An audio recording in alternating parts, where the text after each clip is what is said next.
Here comes your 1-minute time check for this Auburn broadcast. Mark.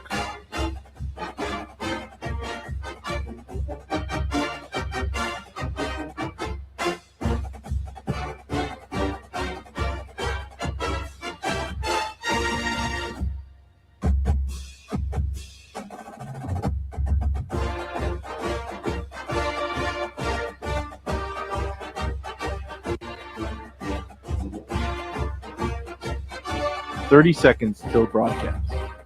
Mark.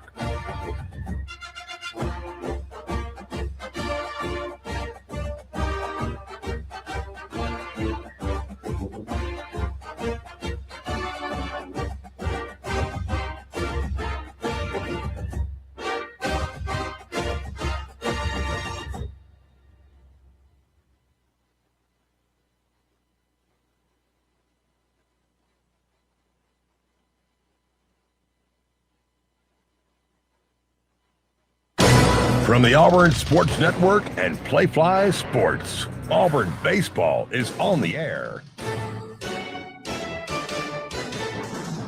25 NCAA tournaments, 8 regional titles, and 6 trips to the College World Series. Exclusive game day coverage begins with the leadoff show. Now, let's go out to the ballpark. Butch Thompson said this non-conference series had an SEC feel to it. On a beautiful Sunday afternoon, it comes down to Game 3, Auburn and Nebraska. Good afternoon, and War Eagle from Sanford Stadium, Hitchcock Field at Plainsman Park. With Brad Law and Quinn Burkina in our Auburn and Playfly studios, I'm Andy Bertram. After a 10-inning heartbreaker on Friday, Auburn responded with a run rule win yesterday. Mason McCrane was 4 for 5 with 6 runs batted in and his first collegiate home run to lead the Tigers to a 15-4 win. Jackson Sanders and Kristen Chatterton combined for the win on the Hill to preserve the Tigers' bullpen for Game 3. Nebraska had to use 6 pitchers yesterday. Yesterday also featured the largest regular season non-conference crowd in Auburn history, 6,687. Nearly 13,000 have filed through the turnstiles on this weekend. Today, Auburn goes with right-hander Alex Petrovic, the sophomore captain, 2-0 with a 2.70 earned run average. The Cornhuskers counter with Gavin Blackowitz. The sophomore righty is 1-0 with an ERA of 1.86. When we return, the Butch Thompson pregame report. This is the Auburn Sports Network. Auburn softball is set to wrap up its 6-game, 4-day weekend in the annual J&B Moore Memorial. Action concludes tomorrow morning at 11:30 as the Tigers take on USC Upstate. Auburn opens SEC play next weekend at home against Kentucky. For game times and tickets, visit aubtix.com or the Auburn Athletics app. Game broadcasts are available on the app as well. Don't miss Auburn softball all season long at J&B Moore Field. War Eagle. In 1977, Ford F-Series became the best-selling trucks in America. 33 million trucks later, we've kept that title every year since. And that's a formula we plan on repeating. Ford F-Series, built Ford tough. The best-selling trucks in America for 49 years and counting. Based on 1977 to 2025 calendar year industry reported total sales. Ants in the kitchen, termites under the floor, mosquitoes in the backyard. It's a full court infestation. Don't let them score. Call Cook's Pest Control. Nobody beats Cook's when it comes to superior protection against unwanted pests. Cook's knowledgeable and courteous technicians are expertly trained to get the job done right, guaranteed. With Cook's on your team, your home's defense is unstoppable. Looky, looky, looky, here comes Cookie, Cook's Pest Control. Are you ready for your winning moment? Find it at Wind Creek Casino, where the action never stops. Hottest games, loosest spins, more ways to win. We've got the highest payouts and the most epic rewards. At Wind Creek, there's a win waiting for you around every corner. Wind Creek Casino. Find your winning moment. Gambling problem? Call 1-800-GAMBLER.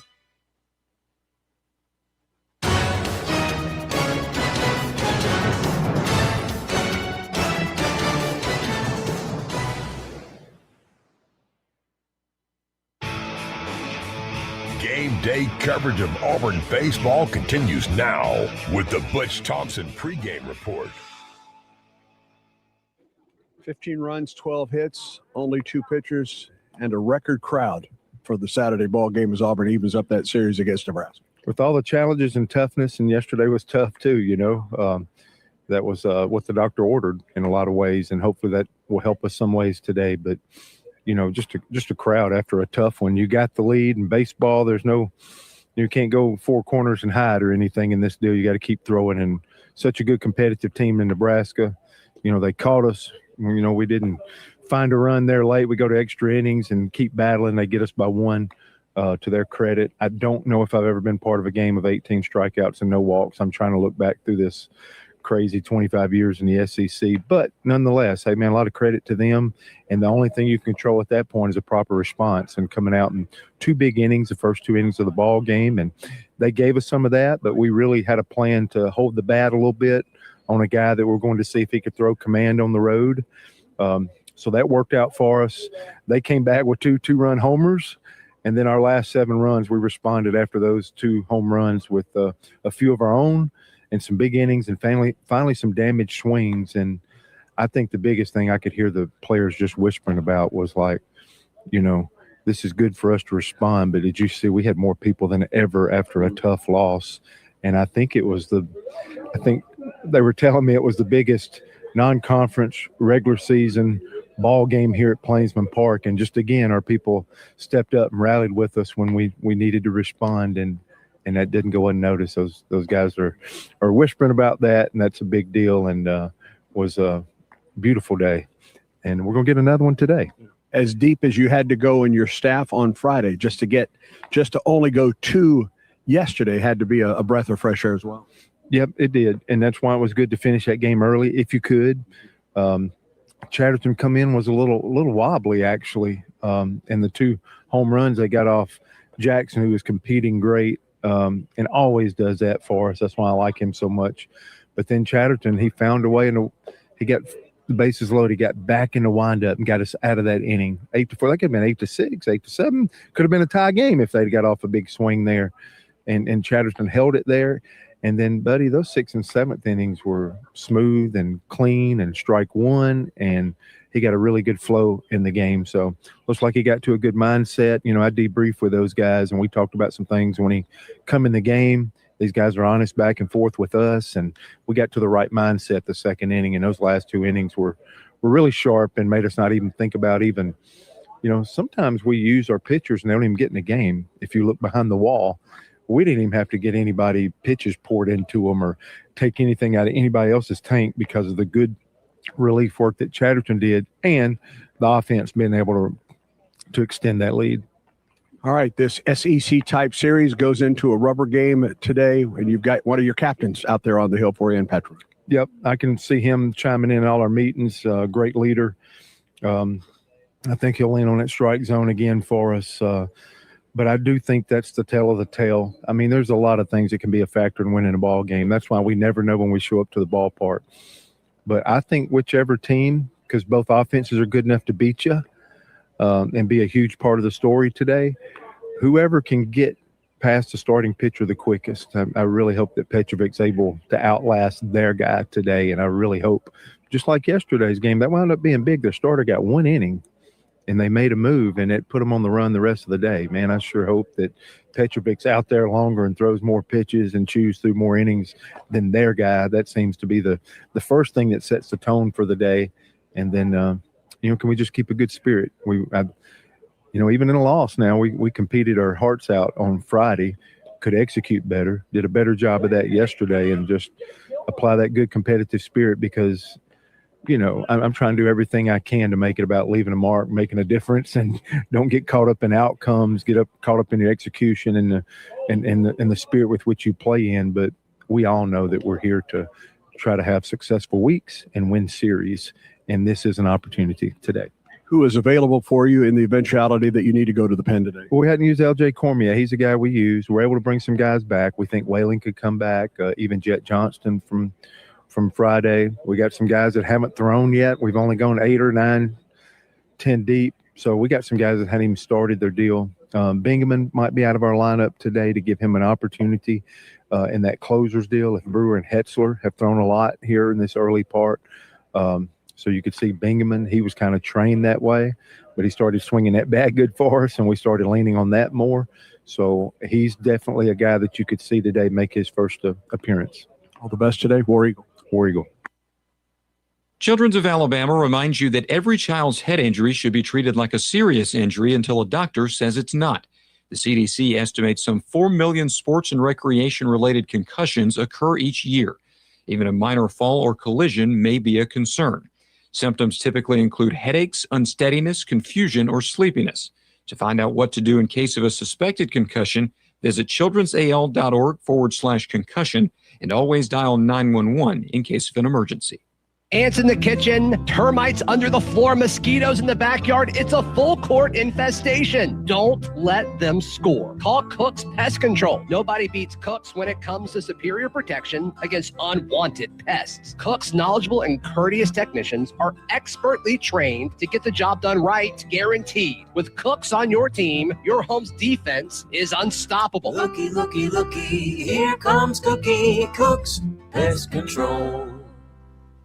Yellowwood knows that a 5-star backyard is the place to make lasting memories, like cookouts, cornhole with friends, ooh, a neighborhood potluck with your wife's pasta salad, the one with the feta, oh, sorry, or taking a nap on your deck in a hammock. Naps are memories. I love naps. For 5-star backyards and the most memorable experiences, Yellowwood brand pressure-treated pine. If it doesn't have that yellow tag, you don't want it. Hi, I'm Chef Franklin Becker. You know the jingle. Now discover the facts about Ozempic, a GLP-1. There's only one FDA-approved Ozempic made by Novo Nordisk. Learn about the real thing. Talk to your healthcare professional today. Call 1-833-OZEMPIC or visit Ozempic.com to view the medication guide and to learn more about Ozempic. Semaglutide injection 0.5, 1, and 2 milligrams.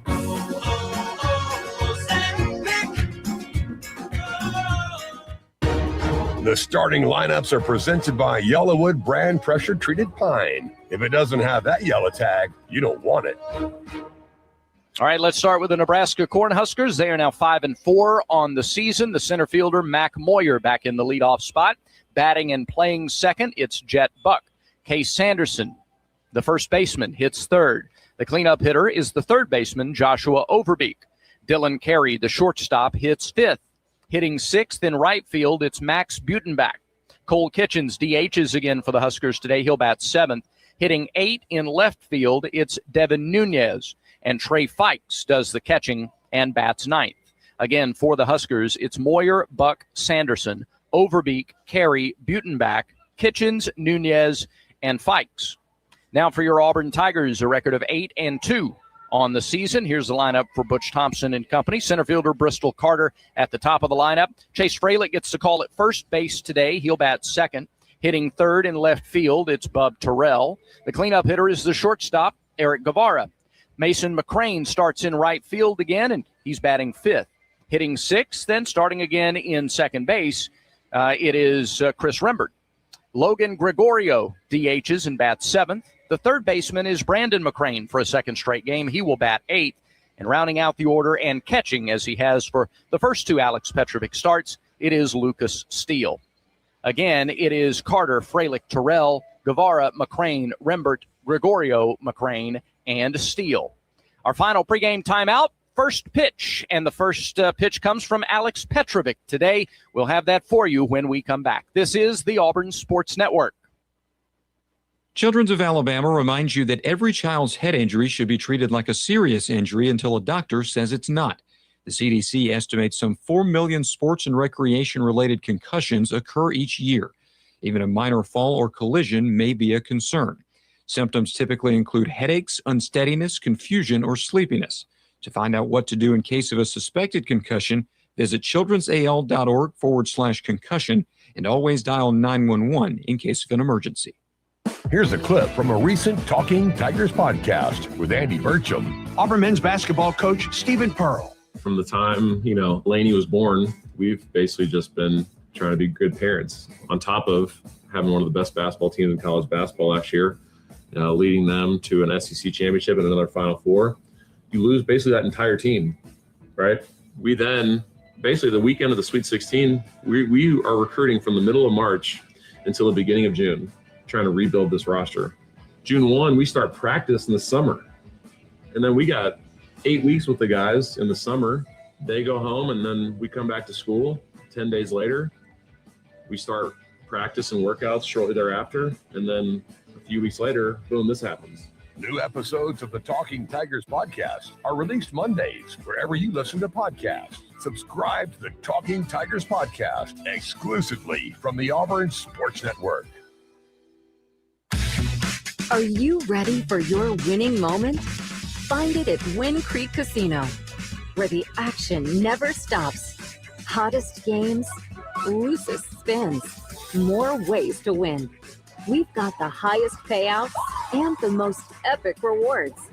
At Wind Creek, there's a win waiting for you around every corner. Wind Creek Casino. Find your winning moment. Gambling problem? Call 1-800-GAMBLER.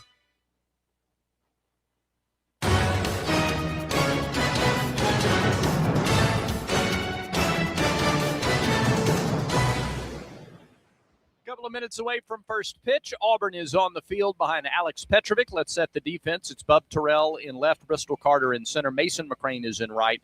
Brandon McCrane is at third, Eric Guevara at short, Chris Rembert at second. Chase Fralick plays first base today. The catcher is Lucas Steele. Before the numbers on Petrovic, it's the top of the hour. Let's pause 10 seconds for station identification on the Auburn Sports Network.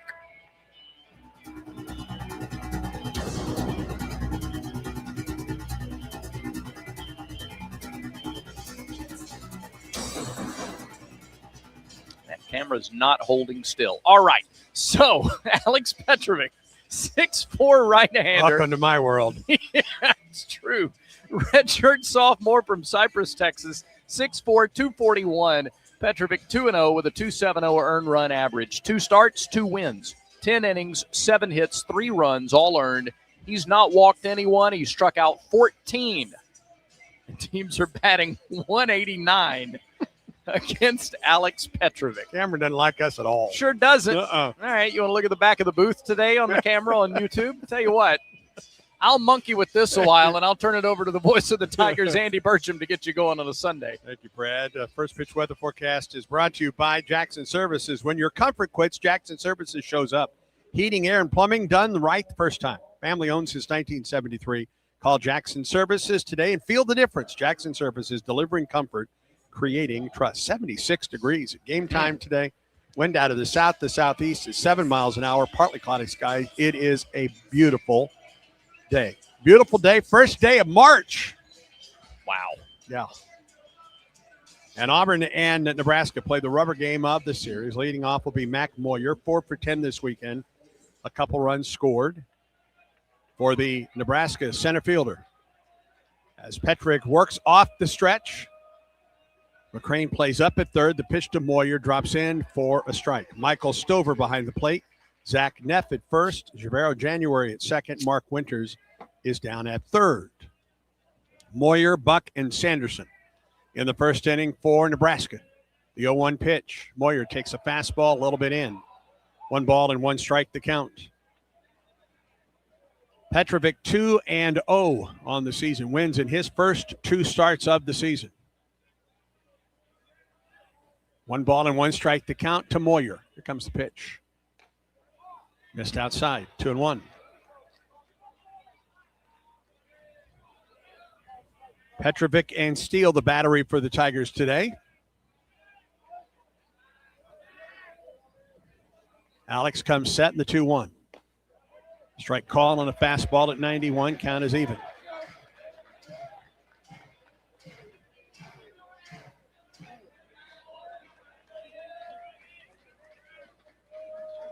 Crane backs up with 2 strikes on Moyer. Here's the 2-2 pitch. Ground ball, left side, base hit into left.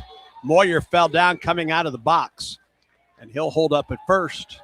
Bounced it through the left side, but Crane had gone off the line, and Moyer took advantage down that third baseline. It's a leadoff single. He got a changeup, and it was on the outer part of the plate, so Moyer was trying to simultaneously stop his swing but also reach across. And, he got off balance and stumbled coming out of the box. That'll bring Jet Buck to the plate. 1 for 7 this weekend. Pitch on the way to Buck. A fastball on the inside corner for a strike. Nebraska got the leadoff man on 6 times here Friday night. They got the leadoff hitter on 2 of the first 3 innings, 3 of the first 5 in yesterday's game. Moyer with a lead at first, has a stolen base this year, a throw over, and he is back. It is Freilich who moves from behind the plate today to first base. This has been the Sunday routine for the Tigers so far. 0-1 to Buck out of Kansas City. Long set by Petrovic in the pitch. Swing and a miss. Jammed him inside. He tried to hold up. It didn't matter. 0-2. Nebraska doesn't run very much. I wonder if they would try to test Steele more than they would test Freilich. 1 stolen base in 2 attempts so far this season for the Cornhuskers. 0-2, misses high. Fastball at 91 from Petrovic. Yeah, Moyer with 1, and the whole team only has 5. 5 for 6. Yeah. Moyer gets his lead. From first, the 1-2, he goes. Pitches low. Throw to second base from Steele, and Moyer is out by 2 feet. He really is. What a throw by Steele. Not only the arm strength, but the location of the throw. Pitch was low, so the count is even at 2 balls and 2 strikes. Steele put it perfectly at second, and Guevara applied the tag.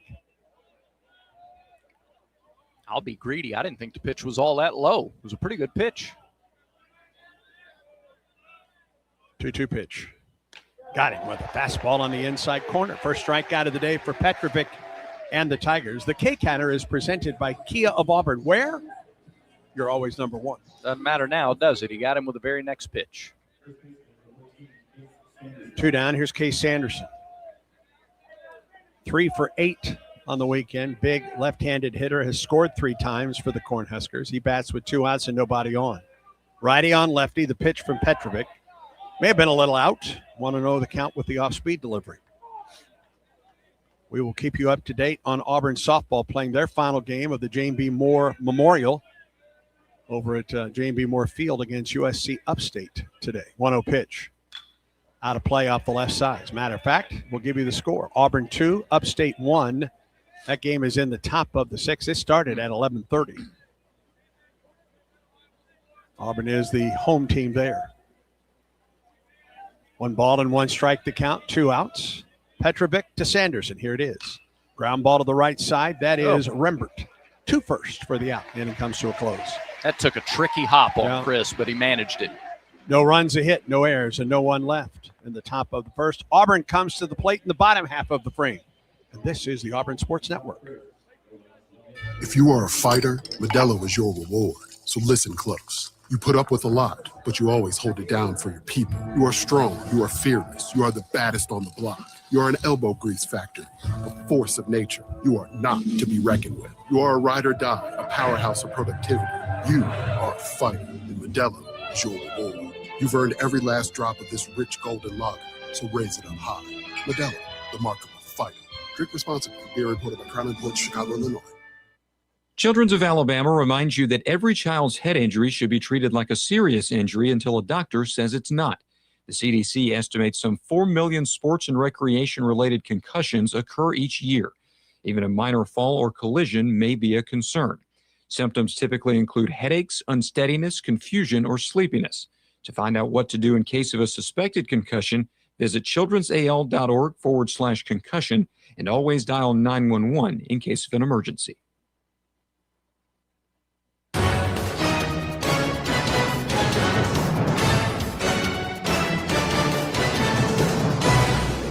A single, a race, trying to steal a base, and nothing else in the top of the first for Nebraska. So Auburn comes to bat for the first time. Carter, Freilich, and Terrell against Gavin Blackowitz.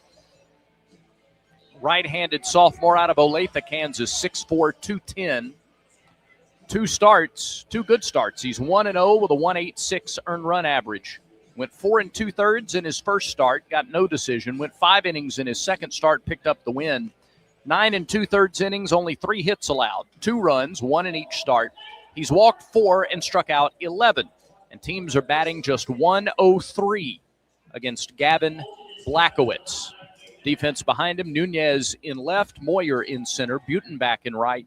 From third to first, it's Overbeek, Carey, Buck, and Sanderson. Trey Fikes does the catching for Gavin Blackowitz. See what the Tigers can do against him. Hard to have a better plan than what Auburn had against the starter yesterday. Only lasted an inning. Auburn jumped on 4 runs in the first, built on that. Yep.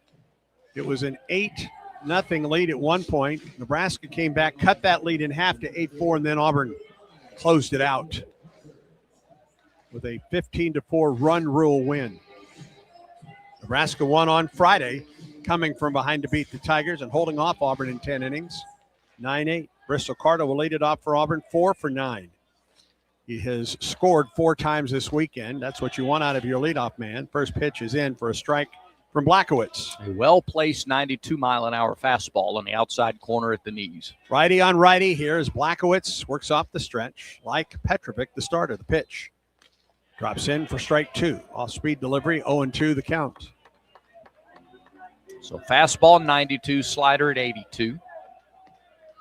Third baseman Overbeek backs up a couple steps with 2 strikes on Carter. And the pitch. Outside, swept away. A ball and 2 strikes to the Auburn leadoff man, Bristol Carter, the MVP last weekend in Arlington. Has had another good week of baseball. He's 4 for 9 this weekend against Nebraska. He scored 4 times and driven home 2. Now the 1-2 pitch. Swing, line drive deep into left. Nunez is back. It is off the War Eagle wall. And Carter into second base, diving headfirst for a double. Despite the fact that nobody was on the bag, he just wanted to get the uniform dirty here in the first inning. I guarantee you Blackowitz would love to have that 1-2 pitch back. Yeah, it was up, middle of the plate, maybe a little out, but it was up. It was right in Carter's wheelhouse. He's now 5 for 10 this weekend, and that's a good start for the Tigers. A leadoff double, first of the year for Bristol Carter. And it brings Chase Freilich to the plate. He is thinking right side, get the runner to third at a minimum. Carter dances away from second and misses down and in. Carter went about a third of the way to third and scampers back to the back. 1-0 to Freilich. Bub Terrell literally in the on-deck circle, which is a rarity these days. Yeah, that's true. Guys are more in the vicinity. Yes, exactly.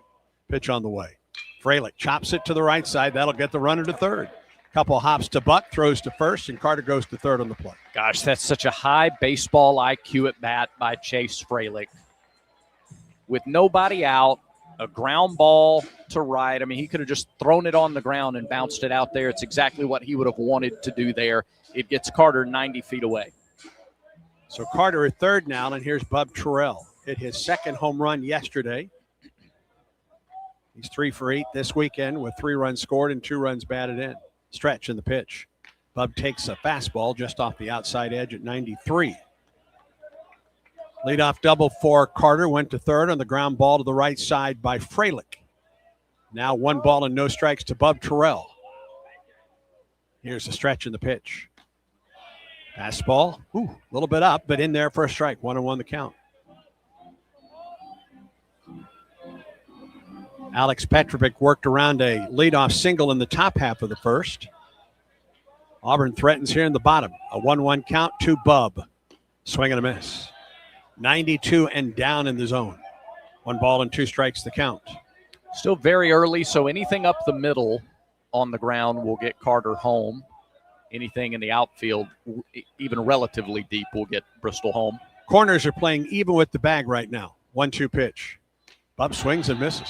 Good job of pitching there by Blackowitz against Terrell, who looks back to the home plate. I think just asked, hey, was that strike? Was it a strike? Well, and I didn't see what Michael Snover said there, but Blackowitz kept bringing it down. Strike 2 was at the knees, and then the last one may have been even lower than that. So he did a good job using up, down in the strike zone. And here's Eric Guevara. 3 for 9 on the weekend. There's a line drive down the first base line. It's a bare ball. into near the corner. Guevara around first base, puts the brakes on. He gets back to the bag. Carter scores, and Auburn goes up 1-0. Pitch was up and out a little bit, and Guevara laced it down the right field line. And an early 2-out RBI for the Tigers. Well, leadoff man on. Yep, leadoff man on, and then Guevara looking for something away. Took it where it was pitched. Really good throw from Butenbach, by the way, to hold Guevara to a single. It was the right choice to double back. 8th RBI for Guevara, his 5th of the weekend. And now here's Mason McCrane, stretching the pitch. Off speed, missed up. 1 ball and no strikes. McCrane, 5 for 6 yesterday for the Tigers. 4 for 5 with 6 runs batted in and a homer. His homer ended the day in the run rule fashion. Guevara lead it first, the pitch. There's a strike, inside corner, 1-1 the count. Mason and Brandon together are batting a cumulative 500 for the year. 23 for 46. Pretty good from the McCrane family out of Salem, Alabama. 1-1. That missed low, blocked by the catcher, Fikes. 2 balls and a strike. Are there any more? I don't know. Have to do some investigative work. Right, yeah. Guevara at first, a 2-out single to score Bristol Carter. 1-0, Tigers on top the pitch. McCrane goes the opposite way, but fouls it above the Yeti yard and out of play. 2 balls and 2 strikes to count to the Auburn right fielder. Outfield play straight away and deep with Mason McCrane at the plate. 2-2 the count. 2 down in the inning. Stretch in the pitch. Popped it up into left. Long run for Nunez. In foul ground, and he runs out of room. He banged into that brick facade pretty hard down there. Yes, he did. He did not know how close he was to that. Well, that area diminishes as you go further down the line. And I thought, I'll be honest, when the ball was in the air, I thought that's going to be no trouble, but it just kept slicing away from the left fielder, and it landed on the net above, and Nunez slammed into that brick wall down there. Count remains 2-2.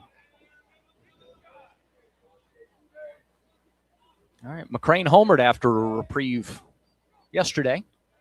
He awaits another 2-2 pitch from Blackowitz. Throw to first, who they had Guevara leaning. Yeah.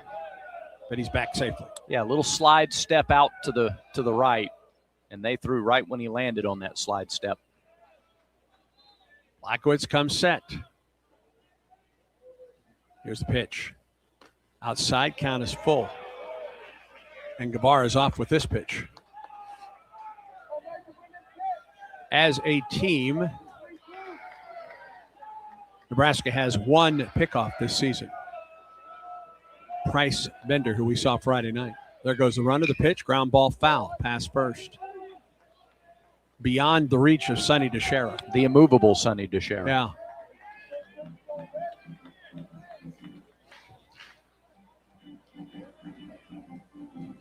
Guevara back to the bag.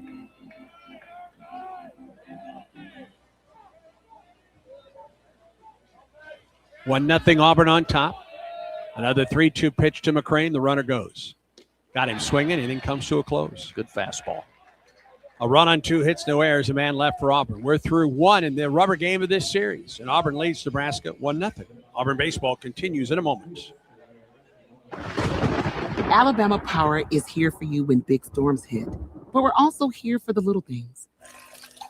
We're there to get the coffee started, to make sure everyone's ready for school, for midday dance breaks and evening entertainment. We're also there to help you save on all that energy with easy-to-use tips, tools, and efficiency programs. So enjoy these moments. Kids, movie night. And we'll do the rest. Visit alabamapower.com and follow us on social to learn more. If you are a fighter, Modelo is your reward. So listen close. You put up with a lot, but you always hold it down for your people. You are strong. You are fearless. You are the baddest on the block. You are an elbow grease factory, a force of nature. You are not to be reckoned with. You are a ride or die, a powerhouse of productivity. You are a fighter, and Modelo is your reward. You've earned every last drop of this rich golden lager, so raise it up high. Modelo, the mark of a fighter. Drink responsibly. Beer imported by Crown Imports, Chicago, Illinois.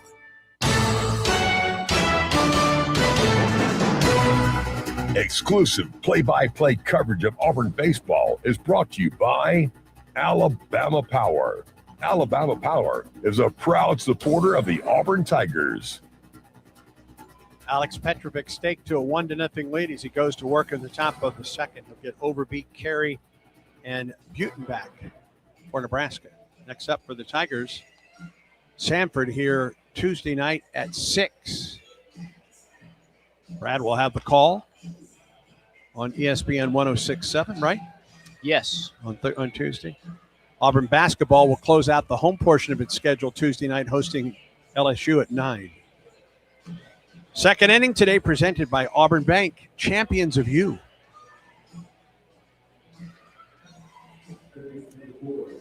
You going to nap in Tuesday? Oh, boy.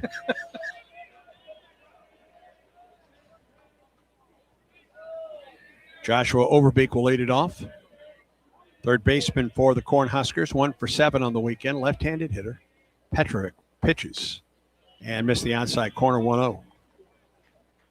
It's Overbeek, Carey, and Butenbach for Nebraska. 1-0 Auburn on top. Tigers shade Overbeek up the middle with the shortstop Guevara. 1-0. Fastball missed outside, 2 balls and no strikes. Folks continue to file into the ballpark. Over 6,800 here last night. Largest non-conference regular season crowd in Auburn history. Now the 2-0. Oh. It had the plate. It must have missed low. 3 balls and no strikes to Overbeek.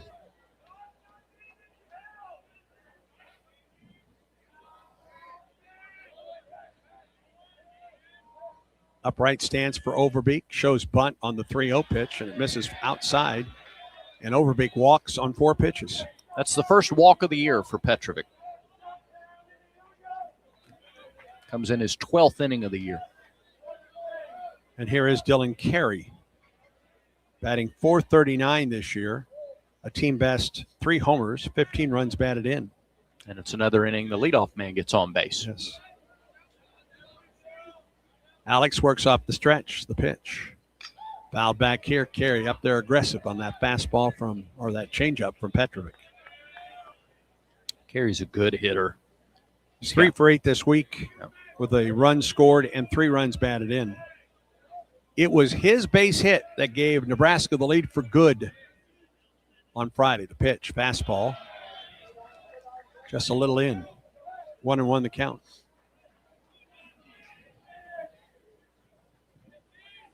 Overbeek at first does not have a stolen base attempt this season. Long set and a throw over, runner back. And the throw that Steele made to get Moyer last inning, I'd be surprised if they're more aggressive now that they've seen him behind the plate. A little bit bigger lead for Overbeek. Now the 1-1. Carey.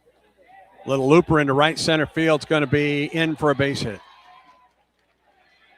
Rembert out and McCrane in, and it just fell into no man's land out there. There's runners at first and second with nobody out for Nebraska here in the second.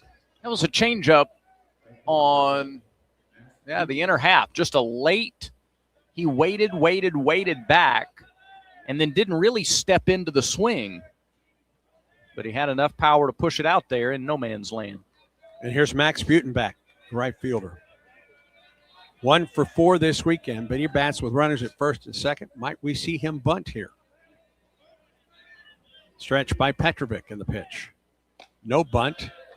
Curveball on the inside corner for a strike. A little surprised you didn't see it on the first pitch. You might hear. Overbeek at second and Carey at first. Tigers lead 1-0. We're in the top of the second.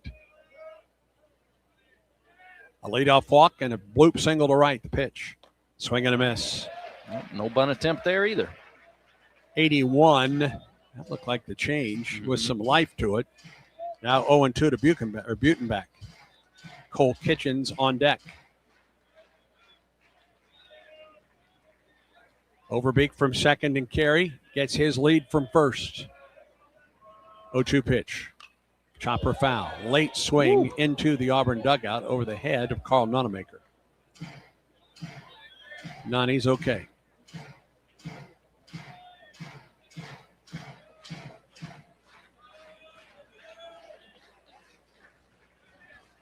Another 0-2 pitch coming up to Butenbeck from Petrovic. There it is. Swing and a miss. Blew the fastball by him. I think that was the first fastball he saw on the count. Yeah, that's a great point. He used the slider and the changeup to set him up. Slowed the bat down enough that he got the fastball by him. Second strikeout for the Tigers. Second for Petrovic. The K-Counter presented by Kia of Auburn, where you're always number one. Now double play ball gets you out of the inning, but it will take one against Cole Kitchens. 3 for 6 on the weekend. A couple runs scored, a couple runs batted in. Pitch on the way. High fastball. He went after it. Came up empty. Actually, you know what? That was a change according to the message board at 85. 0-1. Stretching the pitch. Swing and a miss. That was down and away. Yeah. Start him high with an off-speed pitch and then low with the slider. It's the same thing that Blackowitz did last inning against Terrell. 0-2 to Kitchens. Runners at first and second. 1 out for Nebraska. Now the 0-2 pitch. It missed low. Yeah, doing the exact same pitch in the same spot. 1 ball and 2 strikes the count. You keep it low and you can get a swing that gets a ground ball. A ground ball for a double play. 1-2 pitch. Chopper, third base side. Charging, fielding, throwing to first. McCrane to Freilich. He had no other play. No. He gets the out. Runners move up to second and third. Yeah, it's a bit of a tough break. You get the second out of the inning, but those two guys move into scoring position. But it was the only play for McCrane. Almost just a check swing off the hands. 2 down, and here's the left fielder, Devin Nunez.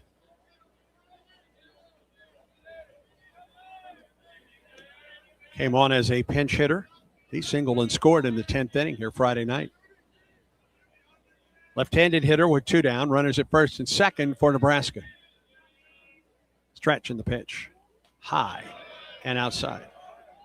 1-0 to Nunez. Batting 154 on the season. Leadoff walk on 4 pitches to Overbeek. Bloop single to right by Carey. Strikeout to Butenbeck and a ground out by Kitchens. Second and third were 2 down in this top of the second. Auburn with a 1-0 lead. The pitch, swing and a miss. Change up at 79. Change has been good. Really good Yeah. today. Nothing really has been off, but the change has been especially sharp. A ball and a strike to Nunez. Here's the pitch. Jammed him. He fouled it back. Fastball at 91. Now you have the arsenal here. Yep, the whole thing ahead in the count. You've shown him one of everything so far. You can go away with a fastball. You can go down with the slider. You can maybe go outside and down with the change. Come inside with a fastball. Let's see what he does. Challenge him high with a heater. 1-2 the count. Righty fires. Fastball. Got him. Fastball up. Third strikeout for Petrovic, and he works out of trouble. No runs, a hit, no errors. 2 men left for Nebraska. We go to the bottom of the second, and Auburn leads it 1-0. And this is the Auburn Sports Network. At Affordable Comfort Cooling Systems and Plumbing, we believe our work is more than just AC and plumbing repairs. It's about serving people with integrity and care. As a Christian-owned company, we take Colossians 3:23 to heart. Whatever you do, work at it all with your heart as working for the Lord, not for men. That's why at ACCS and Plumbing, we do the job right the first time and always stand behind our work. As a proud Ream dealer, we're committed to offering top-quality products and faith-driven values. Give us a call today or visit accsauburn.com to learn more. That's accsauburn.com. Alabama license number 12084. Keeping your money in a traditional savings account is like using the Yellow Pages instead of Google. Outdated and slow. Skip the small, slow returns and put your money to work with the Max Elevate Money Market.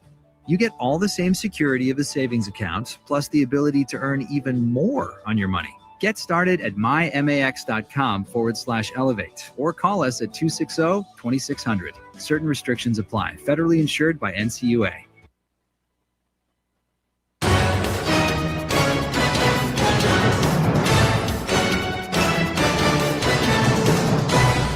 half of the second at Plainsman Park. Auburn leads Nebraska 1-0. It'll be Rembert, Gregorio, and Brandon McCrane. 6, 7, and 8 hitters for the Tigers. Conecuh Smoked Sausage. It's a fan favorite for tailgating. And you can enjoy their grilled Conecuh sausage dogs or premium hot dogs at Plainsman Park.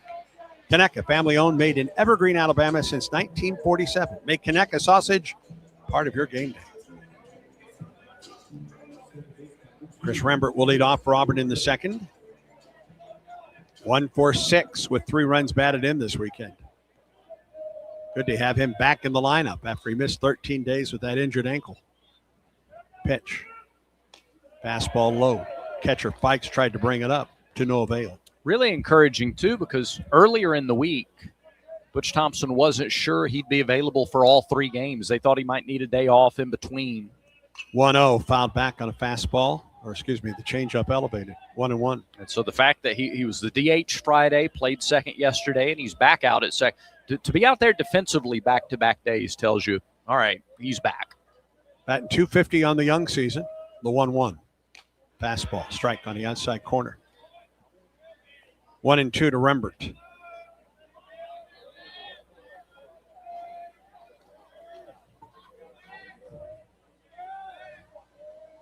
One-two pitch. Held up on the slider down. 2-2 the count. RBI single for Eric Gavari in the first, plating the game's only run. Rembert leads off the Auburn second. 2-2 count. Pitch on the way. Bounced up there and off the shin guard of Fikes, off the screen. And the count goes full. Well, Nebraska's had the leadoff man on both innings. Auburn got the leadoff man on last inning, so Rembert's trying to keep the trend going. 3-2 pitch. Line drive, base hit to left. Well, the trend does continue, doesn't it? Sure does. He left a fastball up and over the plate, and Chris Rembert doesn't miss those. Very similar to the at-bat for Carter in that he had 2 strikes on Carter and left it up, and Carter doubled off the War Eagle wall. Here it was a 3-2 count, but again, left the fastball up, and the All-American knew what to do with that one. Yes, he did. So Rembert at first, and here's Logan Gregorio. He came on as a pinch hitter for Auburn on Friday night and delivered. He's 1 for 1 in the series. The pitch. Fastball, inside corner. It's a strike. That has not been a strike yet. It was also 6 inches below his knees. Goodness. Trey Fikes hearing it from everybody, including the Auburn dugout right now. 0-1. Missed outside. 1-1 the count. Auburn women's basketball playing at Arkansas to close the regular season. Tigers trailed 23-12 in the second quarter in Fayetteville. SEC tournament opens up this week in Greenville, South Carolina. 1-1. Gregorio to the second baseman. Could be 2. Buck, and he booted it. He booted it. And that will give Rembert a chance to go to third, and he will get there without a throw. Yep. That was double play material. Yep. And I don't know if Buck lifted his head, took his eyes off the ball. I don't know. We'll see if we get a replay. We'll pass it along to you. But that was as tailor-made a double play ball as you can get. Second error of the year for Buck. No, he didn't lift his head. He just didn't get it. Went under the glove. Rembert slid into second, then got up and scampered to third. So he's there. Gregorio at first. At the corners, Auburn. And here's Brandon McCrane with nobody out. Auburn looks to add to a 1-0 lead. They play up at third. The pitch, it misses outside for ball 1. 5 of Auburn's 8 runs in the first 2 innings yesterday were scored by guys who got on via walks, errors, or hit batters. They made Nebraska pay for mistakes. Free base runners yesterday. They'll try to do the same here. 1-0 pitch. It missed low. It was blocked by Fikes. 2 balls and no strikes. Switch hitter. Lucas Steele waits on deck. You're not working around McCrane here to get to a guy that will bat like-minded to the pitcher. That didn't make a whole lot of sense, I'll admit. 2-0 to count. We got it. Pitch on the way to Brandon from Blackowitz. Swing and a miss. Foul tip actually into the glove. 2 balls and a strike. That's a good pitch. Yeah, the fastball glove side, out to the righties, into the lefties, has been Blackowitz's best pitch. He's located that very well. It's what he got a strike out of Mason McCrane and Bub Terrell with. Yep. 2-1 pitch. Runners at the corners, nobody out for Auburn. Same place, but he missed. 3 balls and a strike. That was close, and Yes, that it was. a big pitch too. Big difference in 3-1 and 2-2. 1 strike.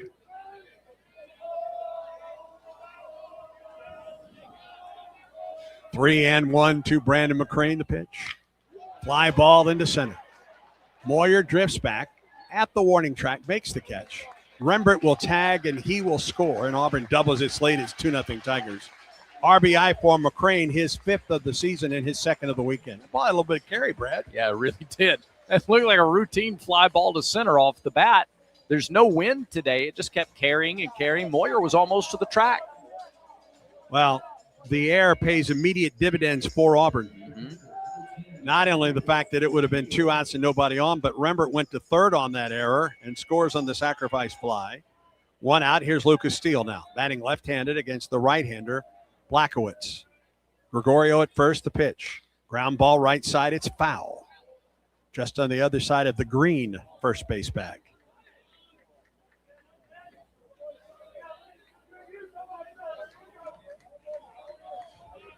Sacrifice fly and an RBI for Brandon McCrane. Yeah, even when McCrane gets out, it's productive. 2-0 Tigers lead it. We're in the bottom of the 2nd. Here's the stretch and the pitch. It missed low.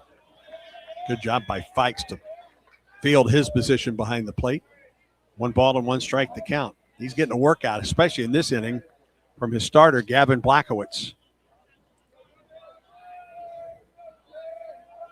Gregorio edges away from first. Blachowicz comes set and a throw over. Close, but safe. They've already gotten 35 pitches into Blachowicz with 1 out here in the 2nd inning. Petrovic is around the 30 pitch mark through 2. 1-1. High and away to Steele. Now, Nebraska used 6 pitchers yesterday, a number on Friday as well. 7 Friday, yeah. And I think they're gonna rely on this guy for a while. There's nobody in the bullpen at all right now for Nebraska. 2-1. Swing on a foul tip. On a pitch that was down and into Steele from Blachowicz. Count is even. 2 balls and 2 strikes.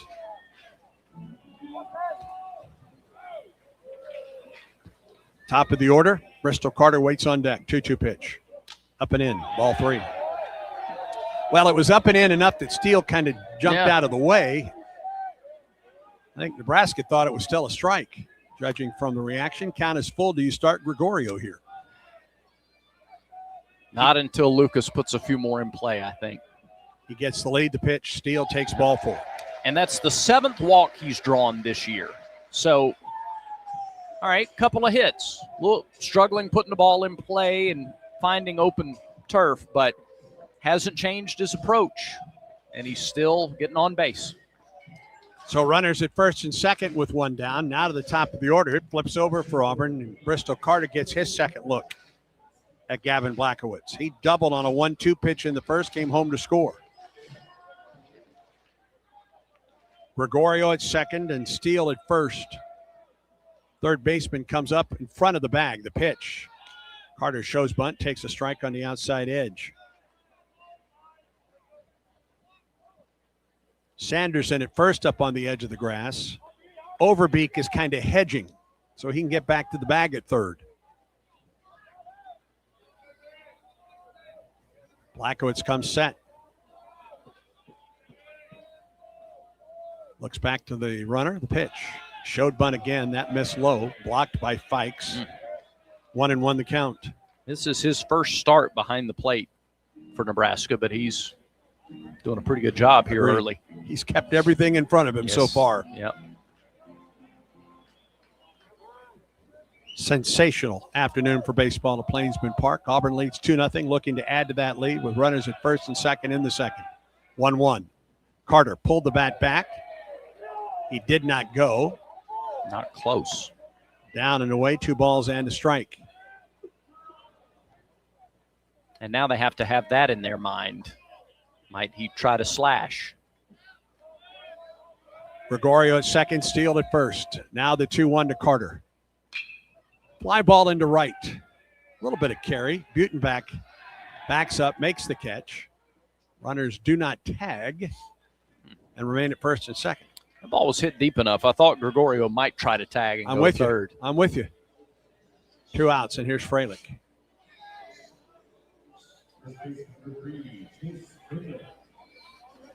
Chase Freilich did what he wanted to do in the first inning. He wanted to get that runner to third base with 1 out, and he did that, getting Carter to third on a ground ball to the right side.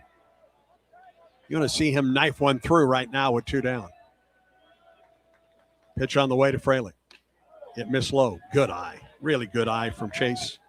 A ball and no strikes. Gregorio gets his lead at second and Steele from first. A run home for Auburn. Tigers lead 2-0. Pitch on the way. Ooh, out in front. Out in front of that one, and he fouled it off at the plate. 1-1. Chase is 1 for 9 this weekend.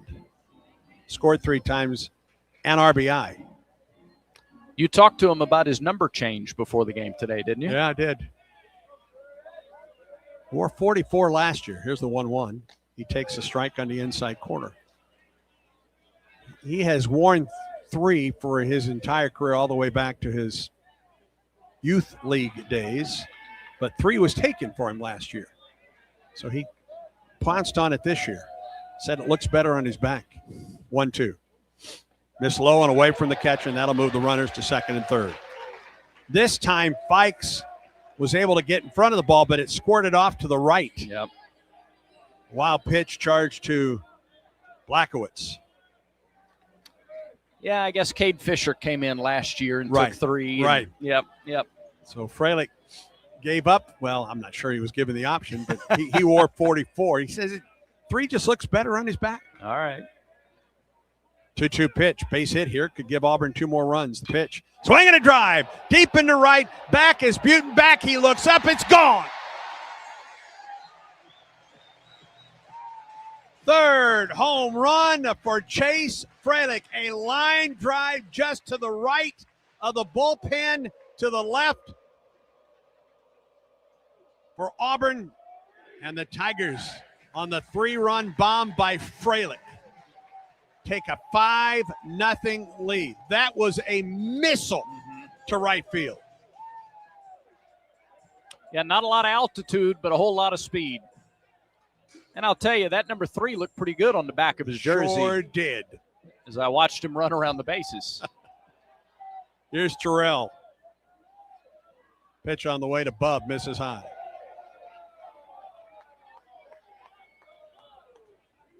Two out hitting. Auburn got a 2-out single by Gabar in the first. 3 more runs here in the second with 2 down. Terrell takes it inside, 1-1. To the left of the bullpen, to the right of the K corner out there in right field. 5-0 Auburn on top. We're in the bottom of the second. Stretch and the pitch. Terrell jumped on that fastball and fouled it back. A ball and 2 strikes. And now 51 pitches into the starter.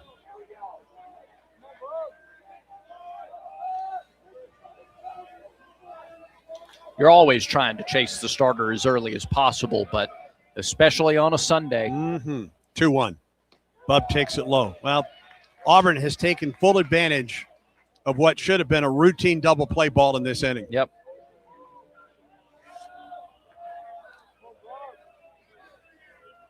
Five runs home in the inning. Now 3-1 to Bub Terrell. Here's the pitch. Bounced up there. Bounced in front of Fikes, who had to find it because it, instead of getting behind him, it bounced up the first base line, and Terrell is aboard with a 2-out walk, and that brings Eric Gabar to the plate. Really liked Terrell there. He knew right away that Fikes didn't know where the ball was. He sprinted to first base on a walk, and they focused on getting to first base aggressively and trying to get there.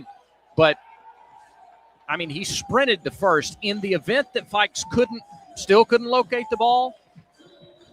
And as Nebraska sends its bullpen out, Auburn's fans are on those guys. Yep. Oh, boy. Bullpen getting going here. Boy, here we go. That's a full brigade heading out there, too. Everybody that's not a pitcher. Yeah. Or that is a pitcher, and the catchers are heading to the bullpen right now. Just populate the whole thing. Rob Childress, the pitching coach, longtime head coach at Texas A&M. Now the pitching coach at Nebraska is on the mound right now with his defense. Auburn has scored 5 times here in the second. The big blow, a 2-out, 3-run missile to right by Chase Fralick. Both of Auburn's hits with runners in scoring position have come with 2 outs. So they're taking advantage of mistakes, and they're also locking in with 2 outs. 5-0 Auburn. Eric Guevara to the plate with Terrell at first. 2 down in the inning. Stretch in the pitch. Outside, ball 1. Auburn has done a better job in this inning, Brad, of laying off the off-speed stuff. Yes. Yep. They saw it that first time through. Right. And they've adjusted. Terrell a short lead at first. The pitch. Guevara lines it. Caught by the second baseman. Terrific catch by Jet Buck. Well, doesn't make up for his error, but it was a fine play. 5 runs on 2 hits. An error and a man left for Auburn. We're through 2 at Plainsman Park on a Sunday. Auburn 5, Nebraska nothing. And Auburn baseball continues in a moment. Are you ready for your winning moment? Find it at Wind Creek Casino, where the action never stops. Hottest games, loosest spins, more ways to win. We've got the highest payouts and the most epic rewards. At Wind Creek, there's a win waiting for you around every corner. Wind Creek Casino. Find your winning moment. Gambling problem? Call 1-800-GAMBLER. He's got the speed. He's got room. He's going to score. No one gets you closer to the game than Sirius XM College Sports Radio. For the win. Got it! Let's go! Tune in for news, talk, and analysis from the offseason through regular season and into the postseason. We've got your team covered anywhere you go. Deep to center field. Oh, it's gone! Get a free trial at SiriusXM.com/College Sports Radio 2025. Back to the ballpark for more Auburn baseball. Along with Brad Law, I'm Andy Burcham in Plainsman Park. Tigers with a 5-0 lead as Nebraska comes to the plate in the top half of the third. And this third inning, of course, is presented by the Vance Law Firm. At the Vance Law Firm, they say dial 3 for me, 334-333-3333. 9, 1, and 2 hitters to face Petrovic, now staked to a 5-0 lead. 3 is a pretty good baseball number. 3-run homer by number 3, Chase Fralick. Yeah. Bottom half of this inning. Yeah, there's been a couple good number 3s. Through the years. Dale Murphy. Yes. Trey Fikes will lead it off, the catcher, against Petrovic. He shows bunt, takes a fastball up.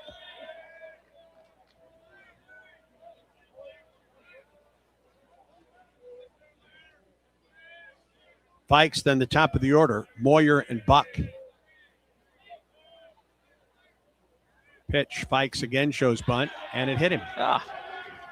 And I thought he kind of stepped into that. Sure I think did. Auburn would like to say, hey, did he do anything to get out of the way of the ball? Carl Nonemaker was first out of the dugout, and now Butch Thompson comes out as well and gets about halfway there before Michael Snover brings the rest of the umpires together. He was squaring to bunt. He had squared to bunt.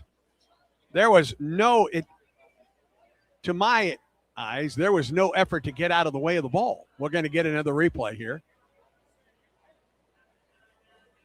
Oh, you know what it did? He was turning and it hit his elbow going by. Well, but he turned that left elbow into the ball.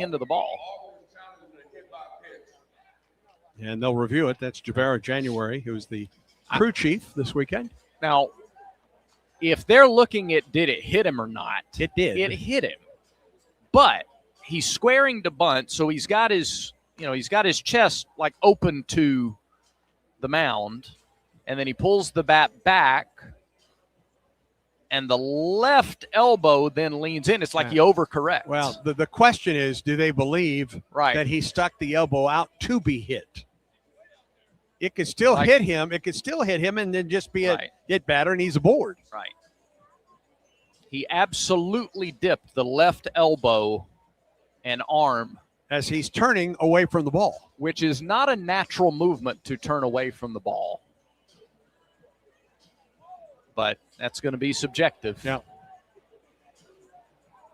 And again, we don't know if they're looking at that or, I mean, that was going to be Auburn's argument, was did he lean into it? I will not be surprised either way. As a matter of fact, I'll be surprised if this one doesn't hold up. Yeah. He turns into the ball with the elbow, and that's what makes contact with the baseball. That's Auburn's argument right now. Yeah. You can absolutely. And not only is there no effort to get out of the way of the ball, he puts the elbow out there to be hit by the ball. Yeah, dropping the left arm and leaning into it is what Auburn's argument is, and you can make that argument. Absolutely. Look, objectively, you can make that argument without having to stretch. It's a 5-0 Auburn lead, and here comes the call from Javero January. I think it's going to stand. After review, the batter rolled his elbow into the ball. I am wrong. Back to back. Yeah. I think he's looking for. I think he's looking for the count. I think it's 2-0. Okay. Yeah. Get it right. Hey, you want to get it right here. Yes, you do. Is he done? I think he's done. Okay. I think Javaro's done. Well, maybe. Auburn retains his challenge. Thank you. Okay. There you go. Nicely done. That was good. All right. 2-0 the count. I think it's 2-0 the count. I didn't have a count. Well, it was 1-0 on that pitch. Yeah. Okay. Yeah. So it should be 2-0. Or is it a strike because of? I think it is a strike. Yeah. Yeah. 1-1. 1-1. All right. We all did that beautifully. Yes. Especially those of us that had a microphone. You, me, and Javero. 1-1 the count. Here's the pitch. Fastball, strike on the outside corner, 1-2.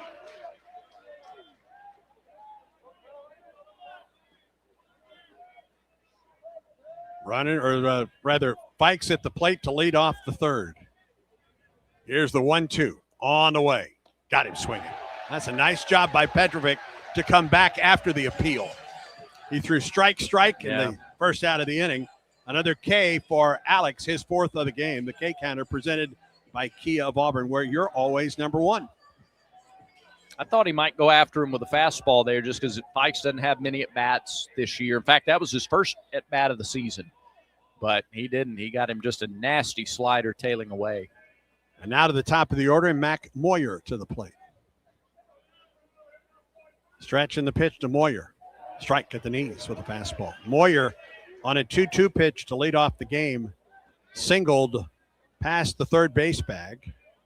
He struggled getting out of the box, so it was held to a single. That was a big play of the inning. We'll tell you why in a second. 0-1. Ground ball left side, 2 hops to Guevara. Throws to first in time for the out. The reason that struggling to get out of the box was because if he is out of the box, that's probably a double to lead off the game. Remember, after just getting a single, he was then thrown out trying to steal second base in the first. He grounds out to Guevara there, 2 outs in the inning. And after putting up 4 more in the bottom half of the second, it'd be nice to get through this inning clean. The pitch. Strike on the inside corner to Buck. Jet 1 for 8 with a strikeout in the first. 1 for 8 on the weekend.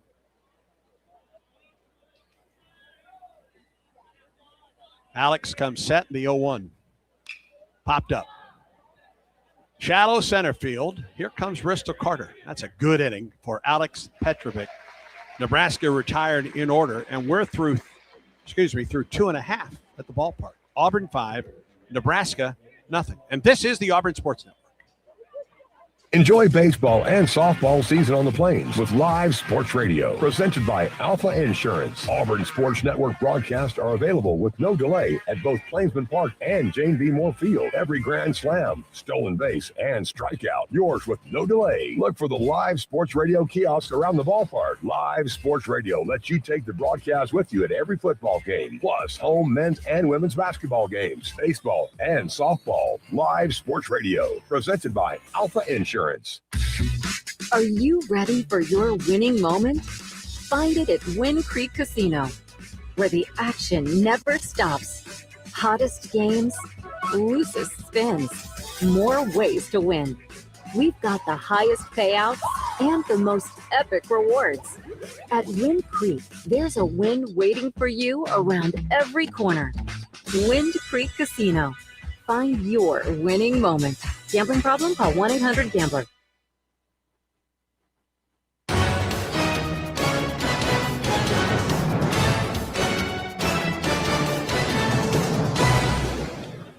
Well, it took 2 innings, and Nebraska makes a pepper tree pitching change to Kevin Manell.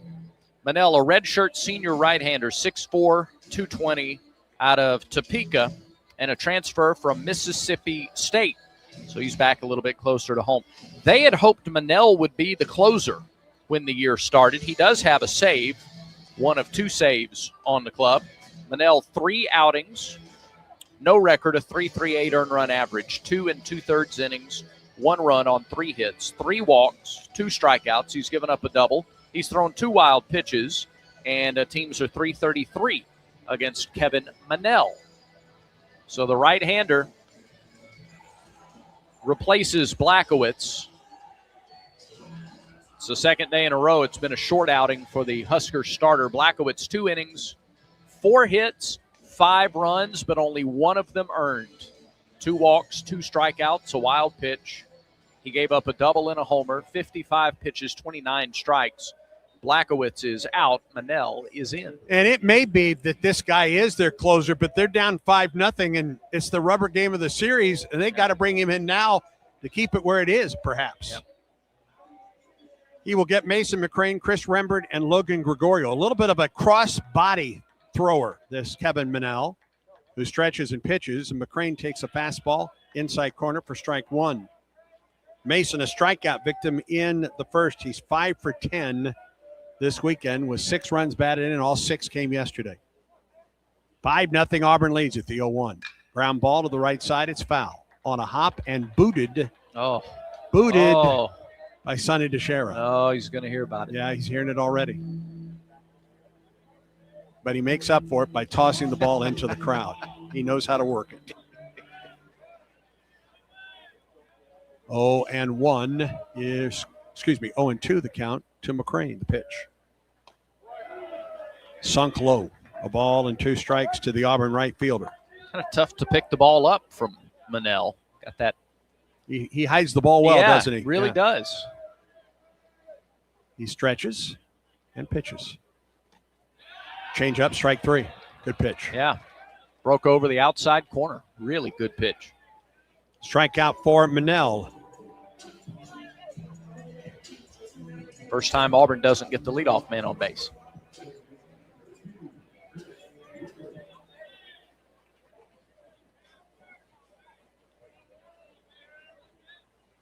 Here's Chris Rembert. Stretch and pitch. Rembert takes it just a little bit high, maybe a little bit outside.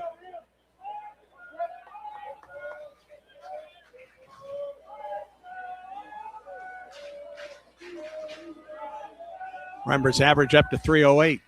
Wow, back on a fastball there, 1-1.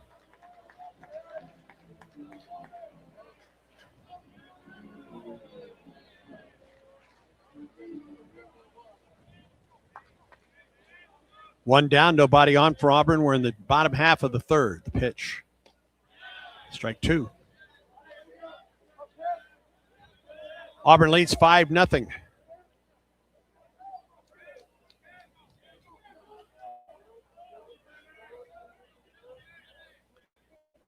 Now the 1-2. Sweeps outside. 2 balls and 2 strikes to the Auburn second baseman. Got a couple of finals on the Yellowwood scoreboard. Tennessee beat Virginia Tech today 3-1 in Arlington. Arkansas won the series over UT Arlington, winning today 11-1. 2-2 pitch. Strike 3 call. Another changeup inside corner. And Manel has set down the first 2 batters he has faced with changeups on strikeouts. Ole Miss fell to Coastal Carolina 9-2 in Houston. Those are the only 3 finals. Several other games are in progress. LSU leads Dartmouth 2-0. They're in the top of the 6th. Georgia leads Oakland 3-2 in the 6th. And Here's Logan Gregorio. First pitch, chops it right side. Couple hops to the second baseman. Buck to first in time for the out, and Manel sets down Auburn in order. But he did exactly what he was tasked to do. We're through 3 at Plainsman Park. Auburn 5, Nebraska nothing. And Auburn baseball continues in a moment. Never have I ever called my sister from the finish line of my first marathon. Hello? You won't believe where I am. Are you running? Mile 26. I'm going to make it. Switch to T-Mobile's 55 Plus plan and get iPhone 16e with its advanced camera system on us. Plus 2 lines for just $30 a line. Guys, I can't believe it. I knew you could do it, babe. That was amazing. Mom, how do you feel? I feel great. I can't feel my feet. Let's take a picture. And then you may carry me to the car. Share every stride, every mile, every memory on America's best network. Switch to T-Mobile's 55 Plus plan and get iPhone 16e on us and 2 lines for just $30 a line. With 24 monthly bill credits and 2 eligible portables on Essentials 55 Plus for well-qualified customers with AutoPay, plus taxes, fees, and $35 device connection charge. Credits end and balance due if you pay off early or cancel. Contact us. Finance agreement 128 gigabytes, $599.99 required. Best mobile network in the U.S. based on analysis by Ookla of Speed Test Intelligence Data 1H 2025. Visit T-Mobile.com. This broadcast of Auburn baseball is brought to you in part by Cook's Pest Control. The best defense for your home is Cook's Pest Control, the South's most trusted name in pest control since 1928, and the official pest control partner of the Auburn Tigers. 40 pitches into Alex Petrovic in 3 innings. He takes a 5-0 lead to the hill in the top of the 4th, and to take you through the middle 3 innings in his effort to qualify for the LA Olympics in 2 years. Brad Law won the half marathon today. No. And he will take you through the middle 3. Am I not right? I didn't win the half marathon, no. Okay. So, matter of fact, yeah, I was a whole lot closer to being the last to finish than I was the first. At least you finished. Here's Case Sanderson. First pitch to him is a breaking ball over for a strike, 0-1. Sanderson bounced to second his first time. 40 pitches, 28 strikes for the Auburn starter. The redshirt sophomore right-hander plants and delivers, and there's a tapper foul off to the right. Let's pause 10 seconds for station identification on the Auburn Sports Network.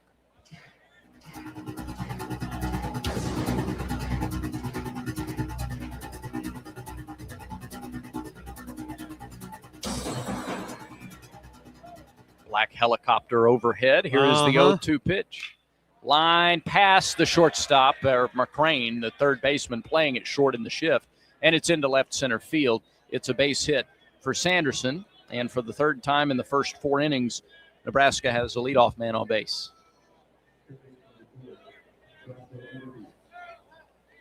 Auburn had the shift on. McCrane tried to get to that one where Guevara would typically be playing at shortstop. That ball was smoked by Sanderson into left.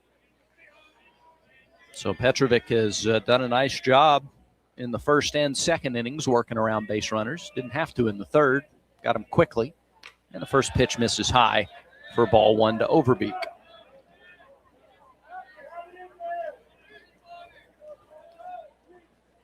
Was that the helicopter dropping the softballs over at Jane B. Moore Field? I don't know. Okay. Possibly. They're going for a world record for most foam softballs dropped out of a helicopter. 1-0 pitch. There's a strike. Well, good breaking ball, 1-1. That game is over. 2-1. Auburn beats USC Upstate. That may be it. It may have been the foam baseball or softball helicopter there. The FBH. Or at least that's what they want you to think. Sure. It was a black helicopter. It was. Here's the 1-1. Breaking ball in the dirt and kicks away from Steele. And down to second goes Sanderson. It's a wild pitch. He's in scoring position. The count 2-1 to Joshua Overbeek. Overbeek walked to lead off the second. This is about the time the first 2 days that that Nebraska started to go to work offensively. Auburn's jumped out the leads on both days. Overbeek, a tall left-handed hitting third baseman. 2-1 pitch. Downstairs, 3-1.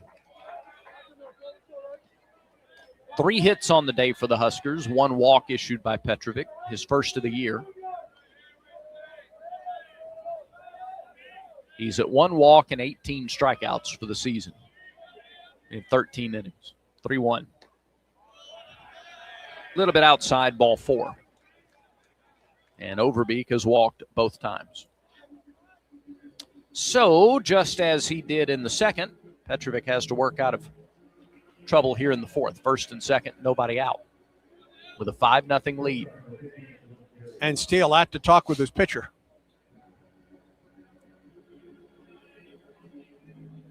And just the battery. Sometimes you see the whole infield come in, but this is just Steele and Petrovic.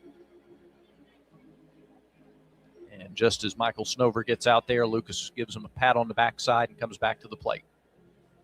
Looking for fresh seafood? Wharf Casual Seafood serves seafood sourced from American waters. Not a seafood fan? Well, they have burgers, salads, chicken, and more. A throwback to second. Not second base, but to the second baseman, Rembert, who was well off the bag. Wharf Casual Seafood, 6 locations across central Alabama. Here's Dylan Carey, the shortstop. Here's the pitch. Off the outside corner, ball 1. Carey singled his first time. Carey has walked once and struck out 11 times this year. And half of his hits have gone for extra bases. The 1-0. Check swing. He couldn't hold up. Really nice breaking ball. And now the count evens at a ball and a strike to Carey. Nebraska shortstop. His average is up over 450 now. Pitch. Fastball hit him. Got him on the right leg, lower right leg.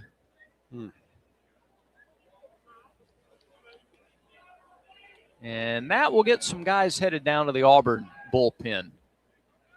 Cormier, Johnston, Bingaman, Whalen, all headed down. Every one of those guys, Butch Thompson mentioned in the pregame today, but I guarantee you, he didn't want to have to look out there in the fourth. And Nebraska threatens with the bases loaded and nobody out in the fourth. And Auburn leads at 5-0. And they've done it with just 1 hit. The single by Sanderson. Overbeek walked and then Carey was hit. Boy, that right shin area. Yeah, he's trying to run it off, isn't he? Uh-huh. Yeah, it's all right. Whew. All right, bases loaded. Nobody out. And Max Butenbach, a Lincoln native, at the plate. Tigers will give up a run to get a couple. If he could get a ground ball. First pitch drops in for a strike. He's thrown that breaking ball for called strikes this inning 3 times now. 0-1 to Butenbach. He struck out his first time. 5-0 Auburn, top of the fourth. The pitch. Another breaking ball. That one's just a little low. Maybe a little out. 1-1. Auburn's defense plays back on the infield looking for 2. Auburn would give up the run to get 2. 1-1. Breaking ball. That is hammered down the right field line. It is hooking foul. Oh, he missed a bases clearing double by not much. And it's a noisy strike.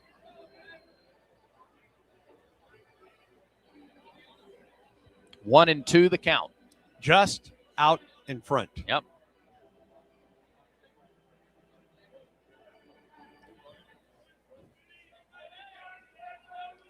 Well, I'd go away. The 1-2 pitch to Butenbach. He's choked up a little on his bat. The pitch. Low and away. He did just that. 2-2. Kitchens waits on deck. A Husker at every base. Nobody out. Auburn leads 5-4. Sorry, 5-0 in the fourth. 2-2. Fouled back. Late on the fastball, but he got the bat on it.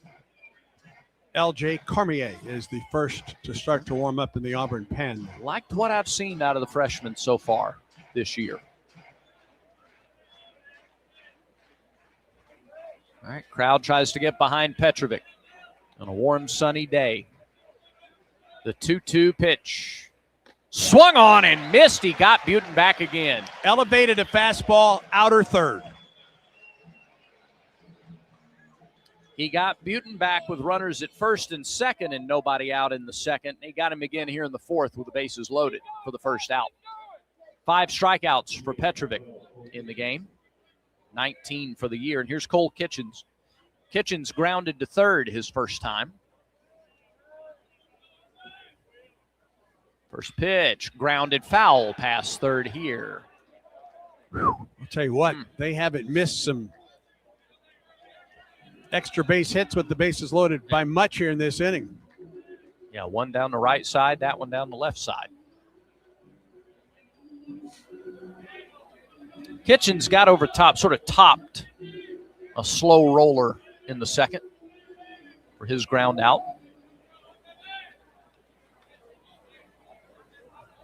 Tigers still looking for their second conventional ground ball double play of the year. 0-1 pitch. Ooh. Didn't get the outside corner. 1-1 to Kitchens. Kitchens has driven in 10 runs. That's tied for second on the team. He's got the bases loaded here with one out in the fourth. The 1-1 pitch. Low and outside with a breaking ball. 2-1. Auburn and Samford here Tuesday night. Game 5 of the 9-game homestand before conference play.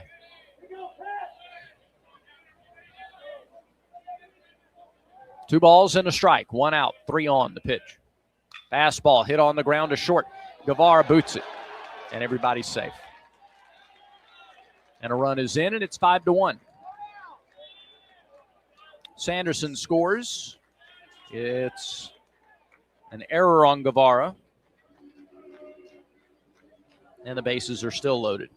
It's not a double play ball, but I think Eric perhaps was looking, I don't know if he was going to go to third on that and try and get the runner there, but it just scooted off his glove. And that'll bring Everett Tiefert, Auburn's pitching coach, out.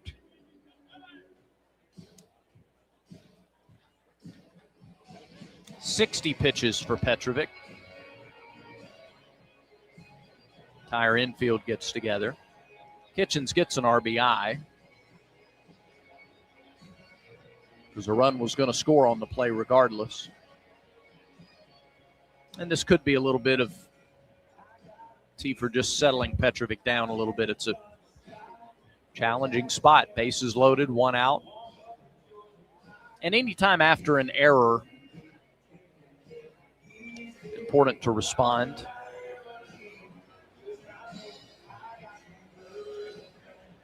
Talking about conference play in 2 weeks.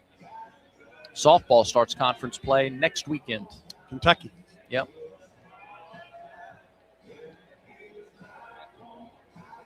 Comes at you fast, gets on you in a hurry.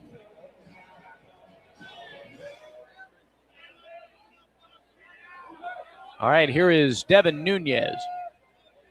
Nunez struck out his first time. First pitch to him, fly to left. Terrell back, makes the catch. Runner tags from third and scores. It's a sacrifice fly for Nunez, his second RBI of the season, second run of the day for Nebraska. It's 5-2 Auburn. First pitch swinging. 2 outs. And the runners have to hold at first and second. Now the number 9 hitter, Fikes.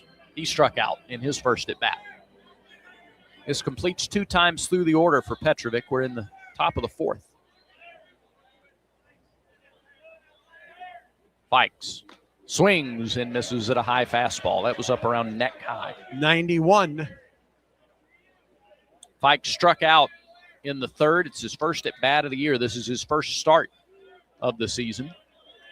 He'd played in 3 games defensively, but hadn't gotten an at bat. And yesterday's game was one of those.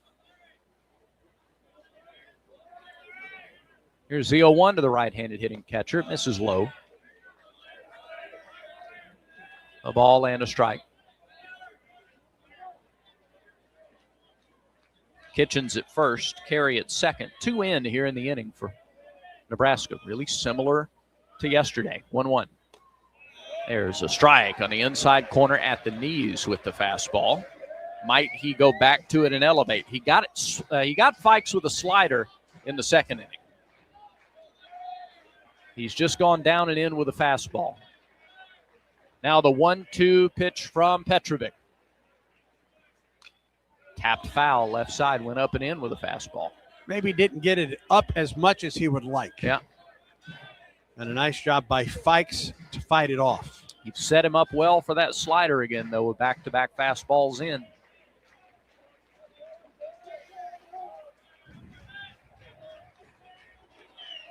Runners lead from first and second. 2 outs. Petrovic pitches. Called strike 3. Fastball down the middle. Strikeout number 6 for Petrovic. And the inning is over. Nebraska scores twice on 1 hit. There was an Auburn error and 2 Huskers left on base. We go to the bottom of the 4th inning. It's 5-2 Auburn, and this is the Auburn Sports Network. Auburn baseball tickets are on sale now. Single game general admission tickets are available for as low as $15. Prices fluctuate based on the opponent and day of the week. 8-game mini plans are on sale for $112. Flex plan vouchers are available for home games excluding premium SEC series. Learn more about the pricing structure and availability and buy your tickets today by going to the Tickets tab in the Auburn Athletics app or visiting aubtix.com. Take your place in Plainsman Park this season with Auburn baseball. Yellowwood knows that a 5-star backyard is the place to make lasting memories, like roasting marshmallows on a cool fall night. That's it. Turn it nice and slow. Get it toasted all. Oh, no, it's on fire. Oh, you want it on fire. Okay, that's a choice, I guess. Crunchy. For 5-star backyards and the most memorable experiences, Yellowwood brand pressure-treated pine. If it doesn't have that yellow tag, you don't want it.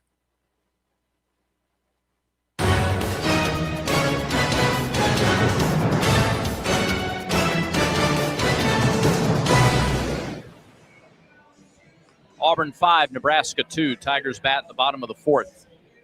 McCrane, Steele, and Carter due up against Kevin Manell, who was dynamite in the 3rd inning. Strikeout, ground out. And he needed just 10 pitches to do it. Brandon McCrane, a sacrifice fly, brought home a run in his first at bat.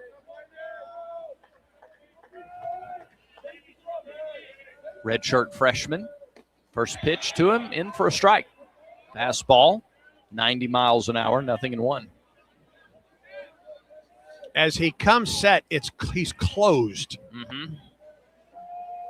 And he throws a little bit across his body. A 1 pitch, in there for a strike. 0-2.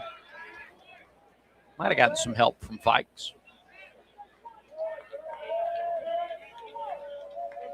But he's throwing strikes. He's getting ahead. That's the main thing. 0-2 to McCrane. Way outside, a ball and 2 strikes to the Auburn third baseman.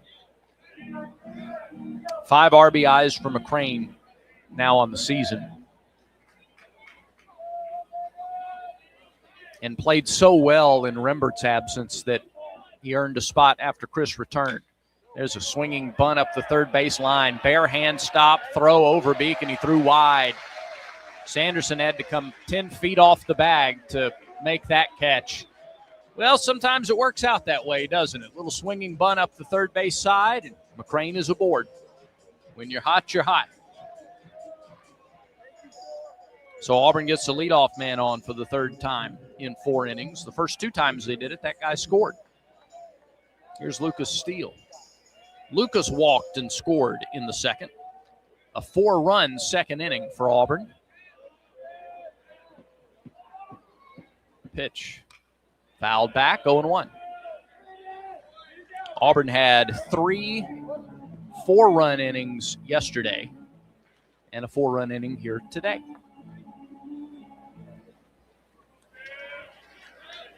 Third baseman in on the edge of the grass, Overbeek. 0-1 to Steele, way outside, a ball and a strike.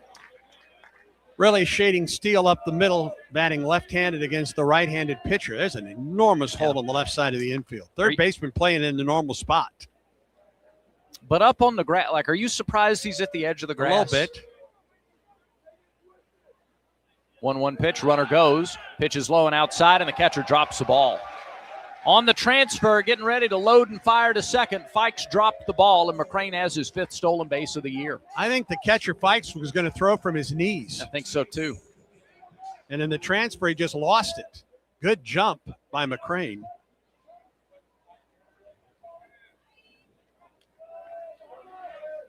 Pitch was a strike to Steele, so it's a ball and 2 strikes to Lucas. The pitch just missed outside, 2-2.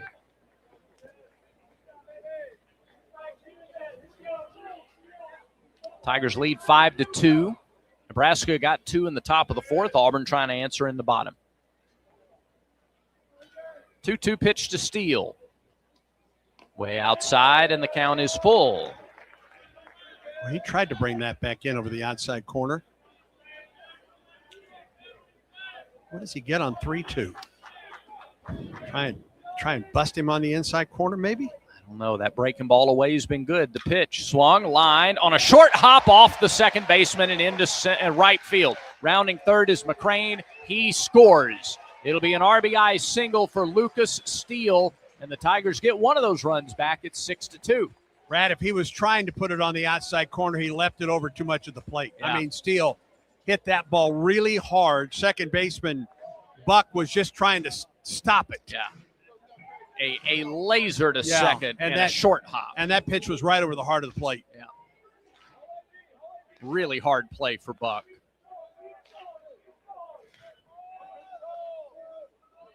So Steele is aboard. The stolen base pays off. Carter shows bunt, bunts it back behind the plate. 0-1 the count. Well, every inning that Auburn's put the leadoff man on, that run has come home to score. I mean it's basic stuff, but Butch Thompson has talked about that this entire preseason and into this early part of the season. It's amazing how much it reveals itself over and over again when you emphasize it. 0-1 pitch, bunted behind the plate. He's trying to push that up the first base line. Third baseman Overbeek is halfway down the line. RBI for Steele is his 2nd of the year. The hit is his 3rd of the season. He's been aboard twice today. Lucas at first. 0-2 pitch to Carter, bouncing ball towards second. They go to second for 1 and on to first, not in time. They force Steele at second, but Carter too fast. He's on with a fielder's choice. And that's the first out of the inning at second. That looked like a routine double play ball. It may not have been hit as hard as Nebraska would like it, but it wasn't even close at first base. No, and probably 6 or 7 guys in the order it's a double play ball. But not Carter. Nope. Here's Chase Fralick. Launched a home run in the second, a 3-run blast. That is now the difference, well, until this inning was the difference in the ballgame. First pitch inside, 1-0. Might Auburn run with Carter? Fralick's homer, 382 feet. Carter runs, pitch low and away. Throw to second is high and into center field, but it had so much velocity that Carter can't advance. It's a stolen base for Bristol, his 8th of the season. And Auburn is taking advantage of a first-time starter behind the plate.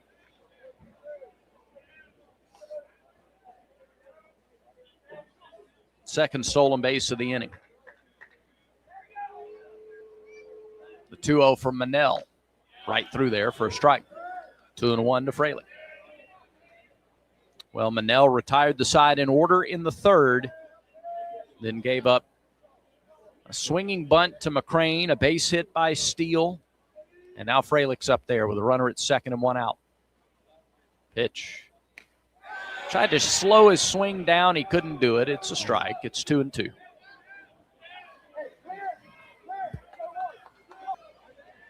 Two good at-bats by Fralick today. He's pulled the ball both times. He chokes up just a little bit with 2 strikes. And here is the 2-2 pitch. And left away. They throw over to second. Bristol Carter dancing off the mound, or the second base bat, was talking with Auburn's athletic director, John Cohen, Wednesday before the game against West Georgia. Yeah. With regard to Bristol Carter. 2-2. There goes Carter. It's swung on and missed for strike 3. It's the second out of the inning, but Carter steals third. We're talking about Bristol's MVP weekend down in Arlington. He says he's such a disruptor. Yep. It's a perfect way to describe it. I've said it a couple of times. Once he gets on the base paths, it's like he throws a dance party for only himself. Danny Terrio. Here's Terrell. Bouncing ball right side. That's foul. 0-1 to Bub. He has struck out and walked today. Fralick, even the swing and miss there by Chase, that was protecting Carter, who was stealing third. 9 stolen bases for Carter this season. And we're barely into March. The 0-1 to Terrell. In there for a strike through that breaking ball again. The third baseman, Overbeek, is way off the line at third, and that's allowing Carter to get halfway down the line, almost halfway.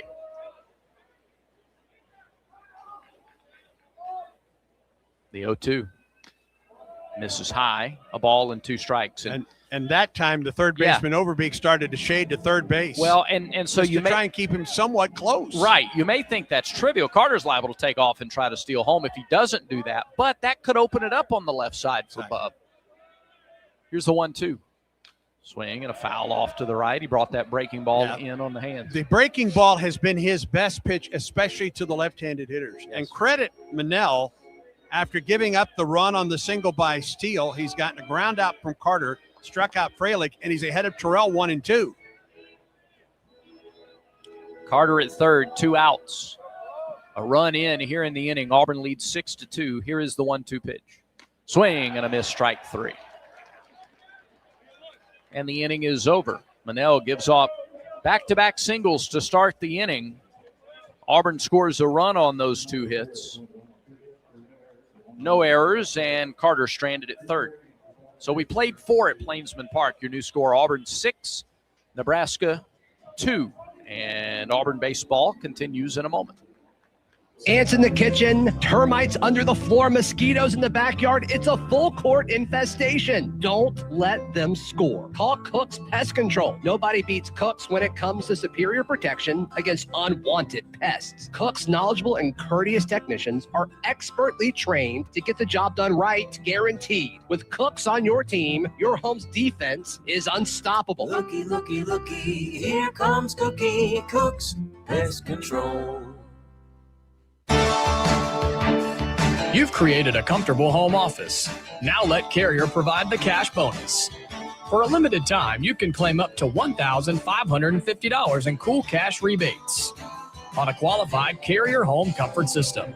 There's never been a better time to upgrade to year-round premium comfort and energy savings. Carrier, turn to the experts.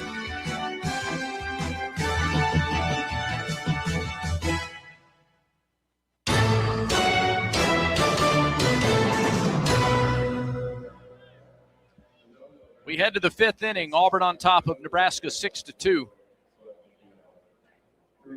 Alex Petrovic will face the top of the order. Moyer, Buck, and Sanderson get their third look. at the Auburn Starter. Auburn and Samford Tuesday night, and then Winthrop is in here next weekend for the final weekend before conference play. Single game tickets, single game general admission tickets are available, I think, for all of those games. Just go to the tickets tab on your Auburn Athletics app or AUBTIX, aubtix.com. Here's Mac Moyer. Pitch to Moyer, catches the outside corner for a strike. I think it's a really big inning for Alex. Yeah. He's at 60, now 67 pitches. Gave up a couple runs in the fourth. Auburn gets a run up 6-2. Top of the order at the plate. The 0-1. Breaking ball. Oh, man. It's a good pitch regardless if he didn't get the strike. 1-1. Auburn is in much better shape in its bullpen than Nebraska. Yes. Boy, you'd like to see Petrovic push the envelope here in this start today. Here's the 1-1. Pass ball down and in, 2-1. Yeah, it's a warmer day for sure. Of course, you were in the Dome last week, but he's gone 5 innings and 5 innings in his 2 starts. Right. If he could match that, get 5 more today, then you feel okay about filling those last 4. 2-1 pitch. Breaking ball, line towards center field. Bristol Carter playing a little in, and all he had to do was creep forward several steps and make the catch for the first out. Playing in and got the right read on the ball, too. Sure did. So there's the first out in the 5th, and here's Jet Buck. Jet is 0 for 2 today. He has struck out and flied to center. Right-handed hitting second baseman from Kansas City. Pitch. Popped up, right side, out of play. We were talking earlier about Chase Fralick's move to number 3 today. Talking about famous number 3s in baseball history. You mentioned Dale Murphy, who should be in the Hall of Fame, I believe. The greatest number 3 is George Herman Ruth. 0-1. Ground ball to short.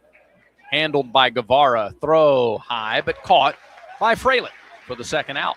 I think Jimmy Fox wore number 3. Harmon Killebrew was 3. There's another Hall of Famer. Alan Trammell was 3. It's another Hall of Famer. Yeah. 3's a good baseball number. Yes, it is.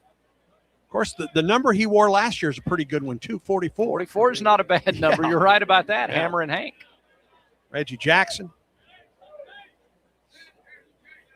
Dale should be in the Hall of Fame, period. Sanderson. And I'm not a Braves fan. Takes a strike, 0-1. Okay. And I'm also not a voter. That may be the most important part of that equation. Just to absolve you on 2 fronts. Yeah. 0-1 to count. Here's the pitch. Outside, 1 ball, 1 strike. Yeah, we're going to see the Braves play the Cubs a little later. And on that night, this I will year. be a Braves fan. Right, yeah. You'll be chopping with the best of them that night. Oh, no, I won't, but I will be rooting for the Braves. 1-1. Downstairs, 2 balls and a strike. 2 outs, nobody on. Auburn leads 6-2. Top of the 5th inning. Rubber game of the series. Petrovic's 2-1, way outside, 3-1. And now Auburn goes into the shift, too. Yeah, and a new baseball for Alex. Guevara stays at short. McCrane moves from third to where Rembert normally is at second. Rembert goes to shallow right field. 3-1. Called strike on the outside corner. Really good pitch. 3-2. I always wonder if batters see the shift, and so they look for something middle in and are taken maybe by surprise when it's away. He took that to fill up the count, did Sanderson. And now the payoff pitch from Petrovic. On the way. Swung on and missed. He got him. Strikeout, Alex Petrovic. He threw the fastball by him for his 5th strikeout of the day. And it's a 1-2-3 inning for Petrovic and the Tigers. 7th strikeout of the day for Alex Petrovic and a 1-2-3 inning. Wonderful job to come back in that count. Yes, it was. Auburn takes a 6-2 lead into the bottom of the 5th. That's when Auburn baseball continues in a moment. Looking for legendary wings, mouth-watering burgers, and unbeatable pizza for your next big event? Baumhauer's Catering is here to satisfy your cravings. From tailgates, birthdays, to office lunches and weddings, boost your event with delicious flavors of Baumhauer's Catering. We offer pickup or delivery, or choose our full-service catering that includes setup and staff. Don't have space for your big event? We can even host you in our dedicated party space. Baumhauer's Victory Grill Catering. Legendary flavors, zero hassle. War Eagle. You've created a comfortable home office. Now let Carrier provide the cash bonus. For a limited time, you can claim up to $1,550 in cool cash rebates on a qualified Carrier home comfort system. There's never been a better time to upgrade to year-round premium comfort and energy savings. Carrier, turn to the experts. Here's some aspirin if you need.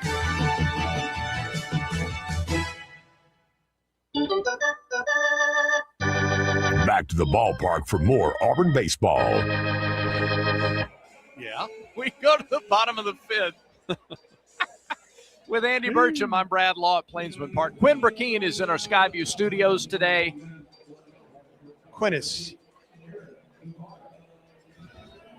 What a day. Beautiful. Just a gorgeous It's day. been a great weekend Yeah, it here at the has. ballpark. Eric Guevara gets it started in the bottom of the fifth against Manel. First pitch to Guevara, strike one. His fastball has been the pitch against the right-handers, the off-speed against the left-handers. That's right. They play Guevara toward left center. In left is a big gap in left center. And Guevara fouls one away at the plate. That's 0-2 to the Auburn shortstop. Guevara, an RBI single in the first and then hit a laser caught by the second baseman in the second. So he's hit it well both times. Fifth inning presented by Southern Union. More after the 0-2 pitch. Stand by. It's on the way. And it hit him. Hit him on the back foot on an 0-2. Yeah. So Guevara heads down to first, and we remind you that you can move seamlessly to Auburn to complete your bachelor's degree in select programs by taking courses at Southern Union and Auburn concurrently at Southern Union's tuition rates. Let Southern Union put you on a path to the Plains. Second hit batter by Manel this year, but Auburn now with the leadoff man on base for the fourth time in 5 innings. In the previous 3 times, that runner has come home to score. Yep. Here's Mason McCrane. First pitch to Mason. Runner goes. Pitch is fouled back. Hit and run. 0-1 to McCrane. He was the first batter Manel faced in the third inning. McCrane 0 for 2 with a couple of strikeouts. Torpedoes his average down to 400. He's 8 for 20. Drove in 6 runs yesterday. 6'6" true freshman. Takes up most of the left-handed batter's box. 0-1 pitch. Bouncing ball, right side, foul. Sanderson gloves it, throws it out of play. And it's 0-2.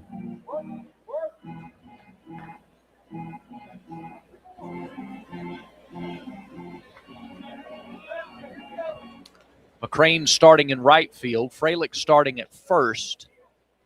Could see Ethan Bingaman make his first pitching appearance later. 0-2. There's a fly ball to center. Moyer chases it back to the track. He leaps against the wall and makes the catch. Oh, Moyer with a fantastic catch. He jumped, made the catch, crashed into the wall all at the same time. Tracked that the entire way. Oh. Really well played by Mac Moyer in center.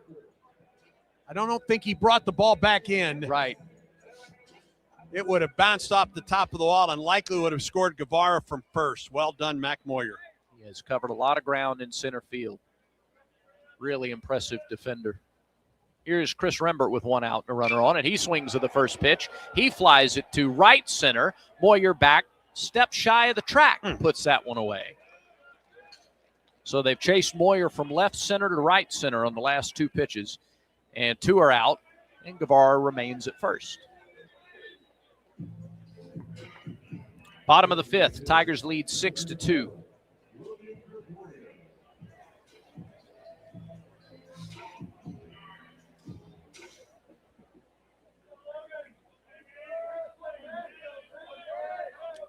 Logan Gregorio has reached on an error and grounded to second. And he takes a first pitch strike above the belt, 0-1. And Logan crouches down a little bit in the plate, gets a little lower to the ground. Almost a lunging type of stance. Here's the 0-1. Swing and a foul off to the left. Really loads up on the swing. And it's 0-2. Other than the pitch that hit Gavar, which was an 0-2 pitch, Manel has thrown nothing but strikes in this inning. That's right. Now, he's gotten some good defensive play from Moyer in center. Yeah, it's looked a lot more like the third inning. Right. Here's the 0-2. Swing and a fly ball, right center field. Moyer tracks that one and runs it down in right center. Well, that was the Mac Moyer inning for Nebraska. Auburn flies out to the center fielder thrice, and they leave the hit batter at first. No runs, hits, or errors, and one man left. Through 5, it's still 6-2, Tigers. And this is the Auburn Sports Network.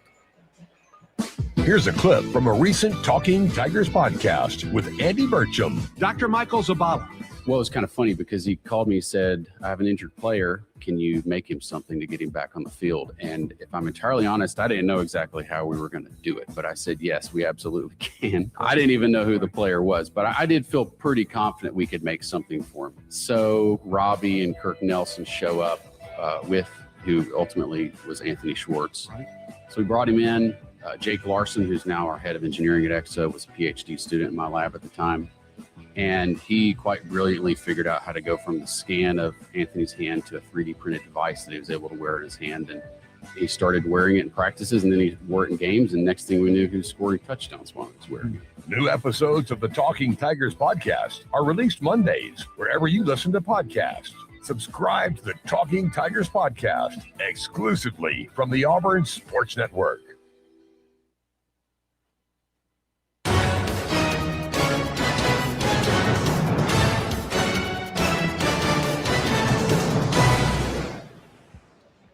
We head to the 6th, and Alex Petrovic is back out there for the Tigers. He'll get the 6th inning started. Tigers would love to, well, if he could get through the 6th, that'd be just terrific. 5 innings against Youngstown State and to win. 5 innings last Sunday against Louisville and to win. His longest outing in an Auburn uniform, 5 1/3 last year against UT Martin on March 11th. That was a win as well. When was the Jacksonville State game last season? That's when he was perfect through 6. Joshua Overbeek stands in, the third baseman for Nebraska, left-handed hitter. First pitch, breaking ball. Ooh, pretty good pitch. 1-0, didn't miss by much.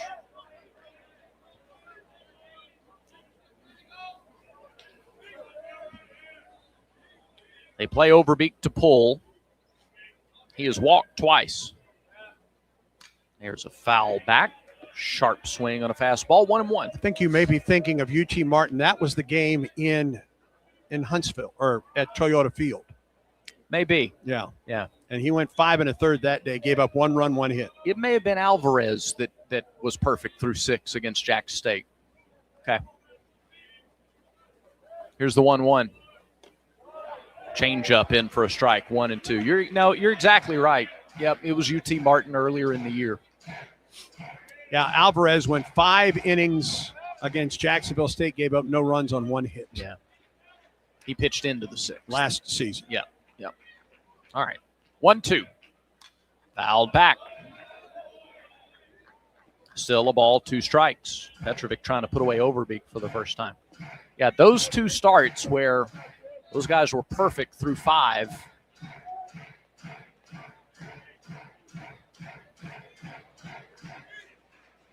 All right, some in the crowd trying to get behind Petrovic. No outs, nobody on, top of the 6th. The 1-2, Overbeek is choked way up the pitch. Fouled back. I mean, Luke Jarvis would see Overbeek and say, well done.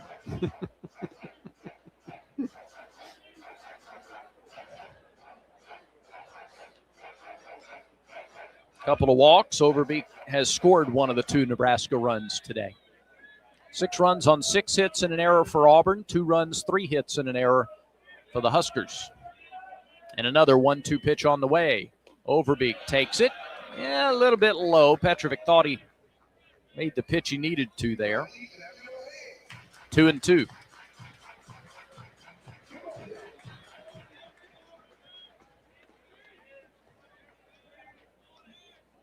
Petrovic from the stretch deals. Bouncing ball left side. McCrane dives but can't get it. Overbeek a wide turn at first. He'll put on the brakes about a quarter of the way there. They'll hold him to a long single. Overbeek has been aboard all 3 times. That's his first hit of the afternoon. Second time we have seen Nebraska do that. Yeah. The first at bat of the day was a Moyer single through the left side. And Petrovic's day will come to a close after 5+ innings. 2 runs, 4 hits, 2 walks, 7 strikeouts for Alex Petrovic. And 1 batter into the 6th. He'll make his way out. LJ Cormier makes his way in for the Tigers on this War Eagle Plus call to the bullpen. In 1977, Ford F-Series became the best-selling trucks in America. 33 million trucks later, we've kept that title every year since. And that's a formula we plan on repeating. Ford F-Series, built Ford tough. The best-selling trucks in America for 49 years and counting. Based on 1977 to 2025 calendar year industry reported total sales. Pitching change for the Tigers. Auburn goes with right-handed freshman LJ Cormier, 6'1", 173, from Sipsey High School in Tuscaloosa. This will be his 4th appearance, all in relief, no record, an ERA of 4.91, 3 2/3 innings, 4 runs, 2 earned on 2 hits. He struck out 9, walked 5, and opponents are hitting 143, no homers against LJ Cormier. Now Petrovic, for his 3rd consecutive start, goes 5 innings. Gave up 2 runs, 1 of those earned on 4 hits today. 7 strikeouts and 2 walks for Petrovic. He is responsible for the runner at first. 85 pitches, 54 strikes for Petrovic. He leaves with nobody out and a runner at first here in the top of the 6th, and Auburn on top 6-2. On the Yellowwood scoreboard, UCLA and Mississippi State. That's a top 5 matchup in Arlington. They're underway. No score yet in that one. South Carolina and Clemson are in the bottom of the 2nd at Clemson. Carolina leads 2-0. Clemson won yesterday. Their starter threw a 78-pitch complete game. They played the game in 2 hours and 2 minutes. Impossible. In today's college baseball. Gonzaga leads Oklahoma 2-1 in the top of the 7th. Top of the 3rd in Houston. Texas and Ohio State are scoreless. And LSU leads Dartmouth 2-0 in the bottom of the 8th. Cormier goes to work against Dylan Carey. First pitch is hit in the air, right center field. Carter, long run, still going. Tracks it down on the warning track. Bristol Carter, long way to go in right center field. More right than center. And he made the catch for the first out. That's our defensive play of the game, presented by Cook's Pest Control. The best defense for your home is Cook's Pest Control. That's the South's most trusted name in pest control since 1928 and the official pest control provider of your Auburn Tigers. Carter dropped that ball. He was trying to transfer it to the throwing hand to get the ball back to the infield and keep Overbeek at first, and he did just that. Boy, he went a long way. We've seen 2 really good plays by center fielders here in the last innings. Here's Max Butenbach. First pitch. Breaking ball, nearly landed on that back foot. It's ball 1. Butenbach, happy to see Petrovic out of there. He struck out twice against the Auburn starter. 6-2 Tigers. We're in the top of the 6th. 1-0. Hit him.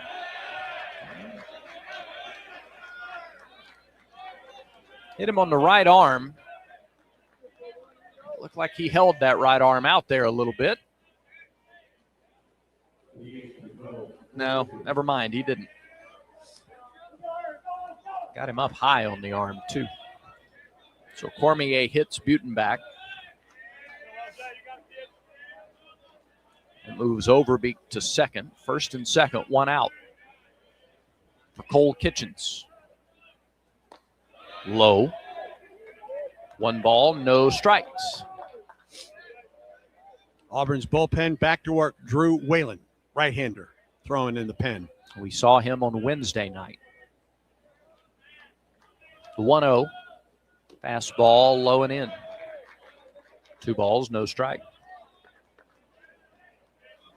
So Carey flew to right center on the first pitch. Then Cormier hit Butenbach. Now Kitchens, who reached on an error last time up, lifts one, foul right side into the seats. 2-1 to Kitchens. He's hit it on the ground to the left side twice. Once to third and once to short on a ball that was misplayed by Guevara. Here's the 2-1 offering from the Auburn freshman. Strike called, changeup. 2-2.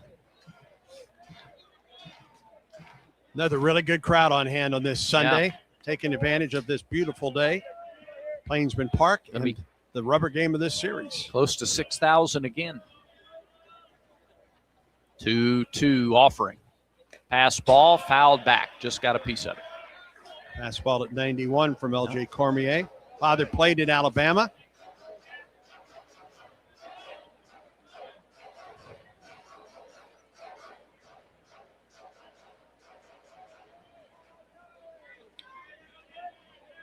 Two balls, 2 strikes, 2 on, 1 out. Top of the 6th. Tigers lead 6-2. Pitch to Kitchens.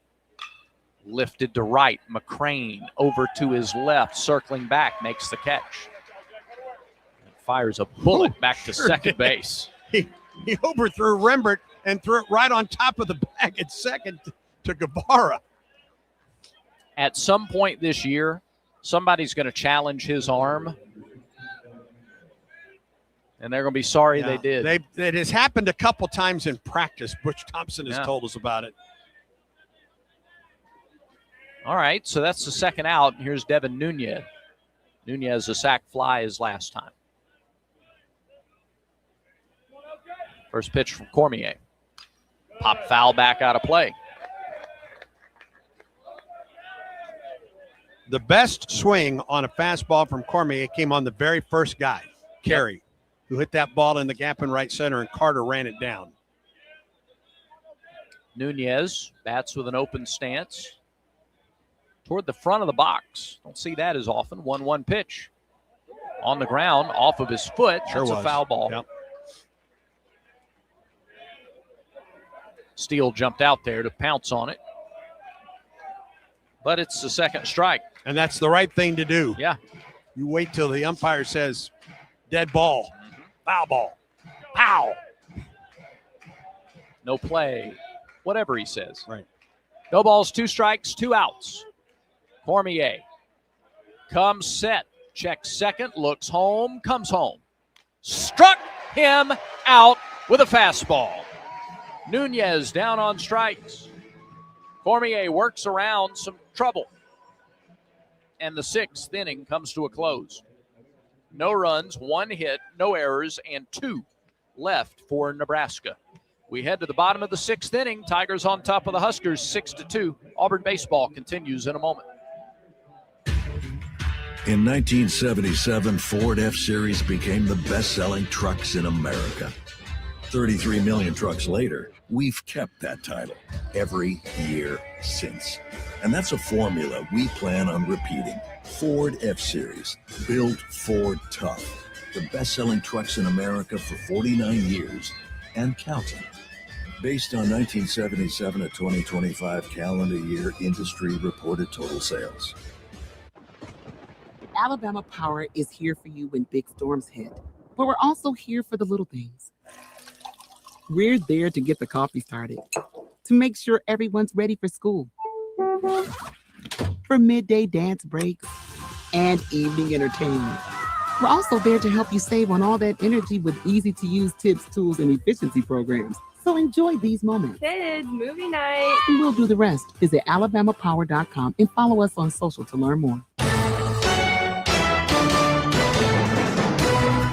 Exclusive play-by-play coverage of Auburn baseball is brought to you by Alabama Power. Alabama Power is a proud supporter of the Auburn Tigers.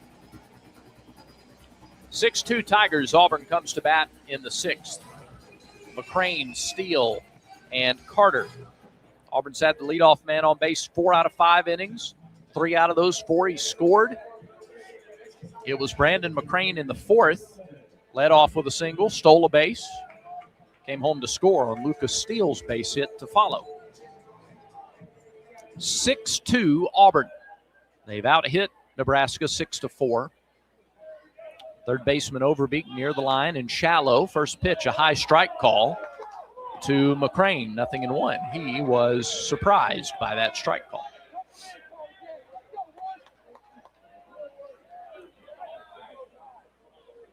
Kevin Manell starts his 4th inning of relief, and he misses outside with an off-speed pitch. 1-1 the count. He's given up a run on a couple of hits in 3 innings of relief. Auburn chased the starter early for a second straight day. 1-1. McCrane takes it off the outside corner. 2-1. Now both sides a little miffed in this at bat. There is activity in Nebraska pen. Yep. That's all I can tell you. The 2-1. Fastball missed the inside corner, and it's 3-1.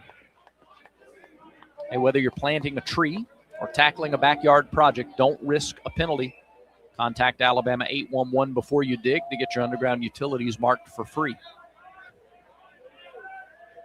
3-1 pitch to the redshirt freshman, McCrane. He swings and pops it up on the infield. Or shallow out. It's got some carry to it to shallow right center. And who else but Mac Moyer comes all the way in to make the play. He's made the last 4 outs defensively for the Huskers. 1 down and Lucas Steele to the plate. Visit al811.com or call 811. It's free, it's simple, and it's the law. We did some work in our front yard in the last couple weeks, and they came out and did exactly that. Yep. We had some paint lines on our front yard for a while. Yep. It's an important service. Yes, you it is. Start digging around in there. Here's Lucas Steele. First pitch to him drops low. 1 ball, no strikes. Did you plant some trees? Did. Yeah? Actually, some shrubbery. Oh, some shrubbery. Mm-hmm. Cleared some out as well. Okay. Flowers. 1-0 pitch. Line towards center. Another chance for Moyer. He makes the catch in deep center field. Steele gave it a ride. Moyer's now made the last 5 outs. Hit it somewhere else. Yeah, give somebody else a chance.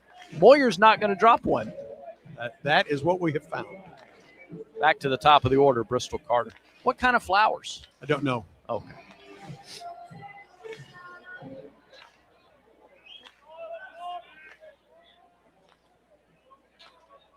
Carter has reached on a fielder's choice. He takes a strike. Inside edge, 0-1. You'd have to ask the lovely Dr. Mrs. Jan. Okay. She was in charge. Gotcha. Carter doubled and scored in the first. He's also flied out, reached on that fielder's choice. He's stolen a couple of bases today. And he takes a second strike on the inside corner, 0-2. Manell has done a nice job since coming in the third. Gave up a run on 2 hits in the fourth, but beyond that has stopped the bleeding somewhat for Nebraska. And 9 straight have faced him without a hit.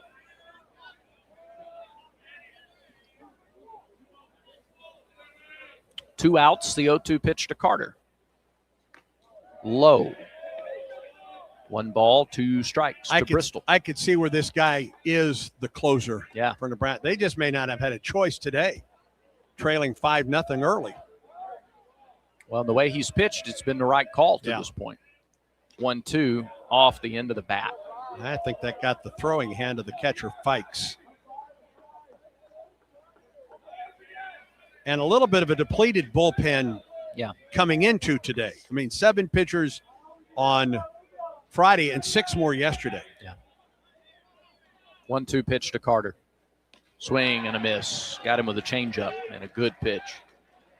So Manel has been excellent for Nebraska today. He's set down 6 in a row. Auburn goes in order in the 6th, but the Tigers take a 6-2 lead into the 7th. When we come back, this is the Auburn Sports Network. Let's be honest. Senior living shouldn't feel senior, and it's definitely not all about yelling, bingo! At Atlas Senior Living, we focus on great care, great people, and yes, great days. And no one telling you can't have dessert before dinner. Well, maybe once. And with locations throughout the Southeast, chances are there's an Atlas community closer than you think. Atlas Senior Living, exceptional care, even better living. Visit atlasseniorliving.com to find a community near you and schedule a tour today. What a matchup we've got, folks. Just nonstop action. The energy is electric and the fans are all in. An intense game like this calls for a Coca-Cola. Crisp and refreshing. That's a game changer. Yeah, that taste scores every time. And just like that, they're back at it. Passionate fans and an ice-cold Coca-Cola. Now that's a winning combo. No matter the team, no matter the sport, everyone knows fan work is thirsty work. Enjoy a Coca-Cola.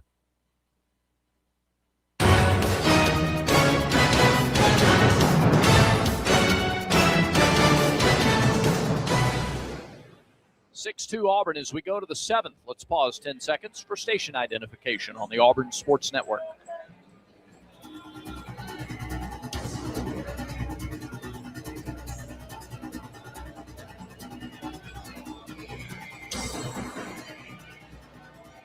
Nine 1-2 hitters for Nebraska against L.J. Cormier. And once again, the voice of the Tigers, Andy Burcham, will take you home. 9-1-2 hitters. Fikes, Moyer, and Buck. First pitch to Fikes, misses outside. Excuse me, we have a pinch hitter, don't we? Yep. 18, Preston Freeman leads it off here in the 7th. And he lines a base hit into right on a 1-0 pitch. And I don't know if that's because Fikes was inexperienced. He'd gone 0 for 2 today, or if he took a foul ball off that throwing hand, but Freeman delivers. They've had the leadoff man on base 5 out of 7 times. So Freeman's aboard with the pinch single. And now the top of the order, and here's Moyer. Whalen still warming up in the Auburn pen if needed. We're in the top of the 7th, and we'll get a pinch runner now for Freeman. Worthley, who was the starting catcher on Friday, comes in. Well, is that the right Worthley? Yeah, it's Jeter. All right. So he's at first. A leadoff single by Freeman. Worthley replaces him as the runner, and this is Moyer in a throw over, and Worthley's back.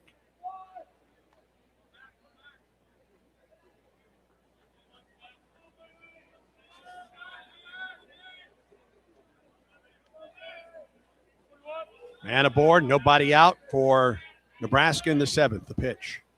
Line drive up the left side. It's out of play into the Yeti yard.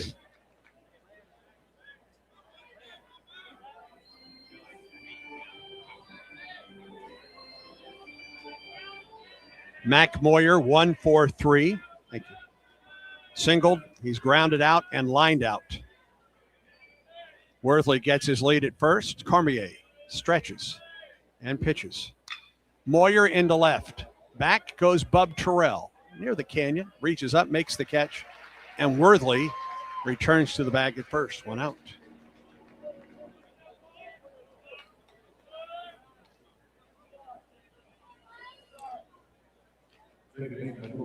And here is Jet Buck.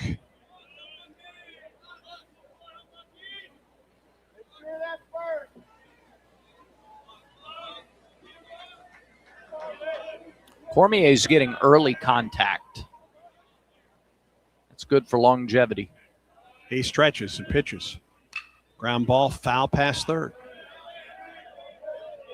That was his 16th pitch, 12 for strikes, and he's retired 4. And that's with hitting a batter and giving up a hit.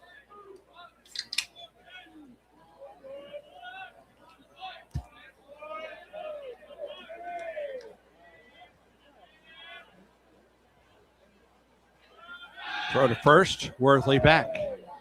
Something about a ball game with a Conecuh hot dog and a crisp Coca-Cola Zero sugar. Is it the best Coke ever? You decide. Just that one's on the house.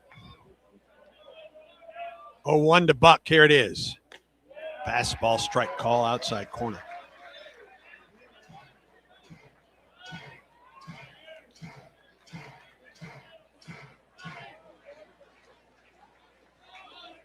Worthley with his lead at first. Cormier comes set. And the pitch. Popped up right side.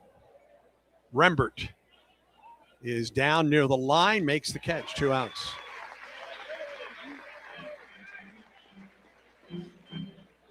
Two down.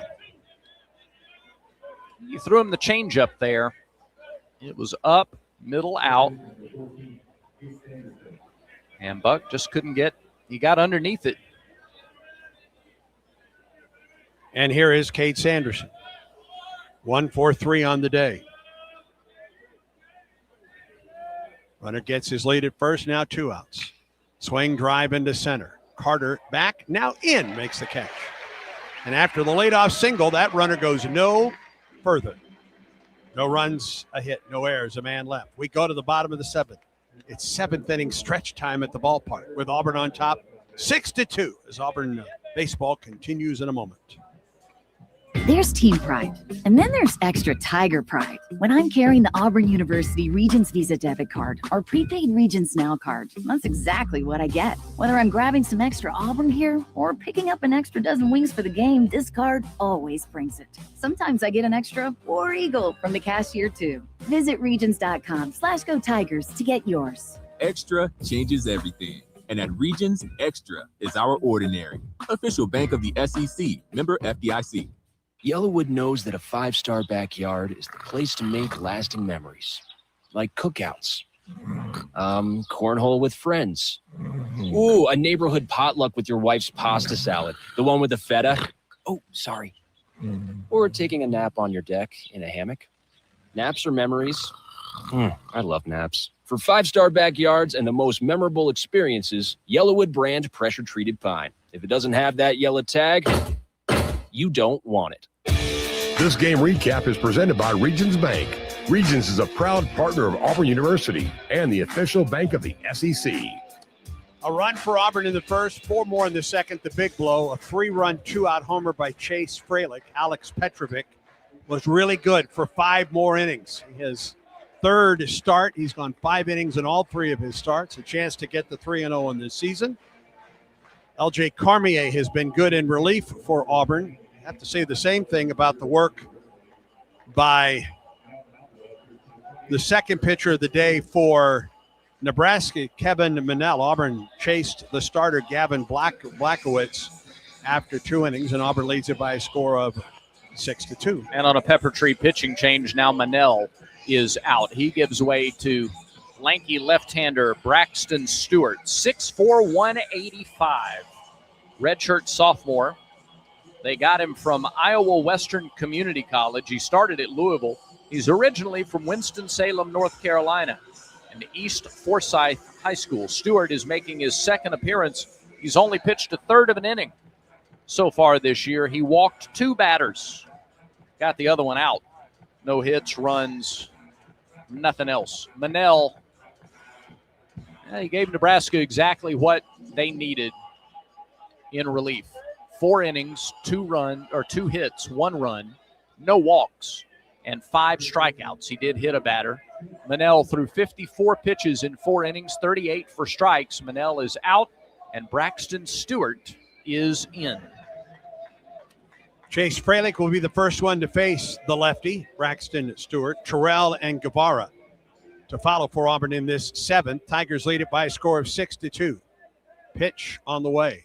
Freilich takes a strike off the outside corner.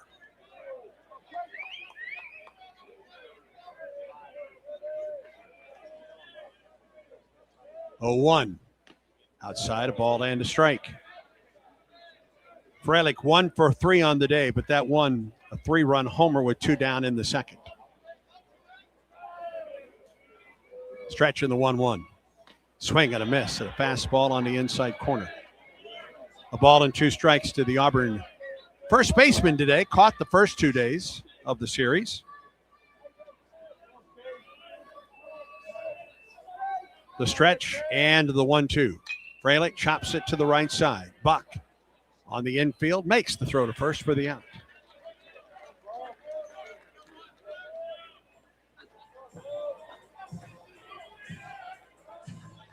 That's 7 in a row set down by Nebraska pitching. And it brings Bub Terrell to the plate. Couple strikeouts sandwiched around a walk today for Bub. 6 runs might be enough, but the way Nebraska has fought back the first 2 days of the series, wouldn't mind a little more insurance. Bub takes the first pitch for a strike. Tough day for women's basketball. Auburn loses in the regular season finale at Arkansas, 70-41. Auburn will play in the SEC tournament coming up at 5 o'clock Wednesday. Terrell fouls back the pitch. It's 0-2. Auburn will play either Georgia or Texas A&M. That's to be determined in Greenville. Could be Alabama as well. Georgia, Texas A&M, or Alabama in the first round of the tournament. 0-2 pitch. Outside, a ball and 2 strikes to Bub. 6 runs, 6 hits, an error for Auburn. 2 runs, 5 hits, and an error for the Cornhuskers. Pitch. Bub chops it to the right side. First baseman Fields flips to first, covering Terrell for the second out. It's a really nice flip by Sanderson. He flipped it to a spot right on top of the bag. Stewart got there, covered it. So he's coaxed a couple of ground balls to start the inning. And here's Guevara. RBI single with 2 outs in the first. He lined it at the second baseman, hit by a pitch in the 5th. Raised his average to 311, the pitch. Missed the outside corner.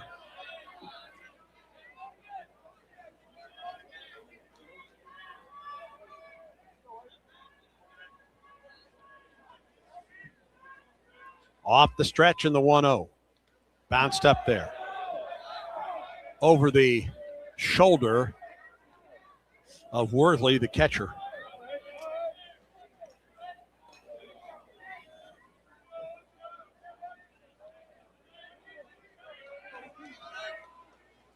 Two balls and no strikes to Guevara. Pitch. Hit him. Back foot or back leg. Again, it's the same place he was hit or close to it last time. So Guevara aboard with 2 down. He'll trot down to first. It's Auburn's first base runner since Guevara was hit in the 5th. That got him on the back calf. Ooh. Yeah. Ooh. That's the back of the back foot. Back of the back. Right. Yeah. Here's Mason McCrane with 2 down. Stretch and the pitch. Bounced up there, blocked by Worthley. And Guevara, who's been hit twice today, decides to stay at first base.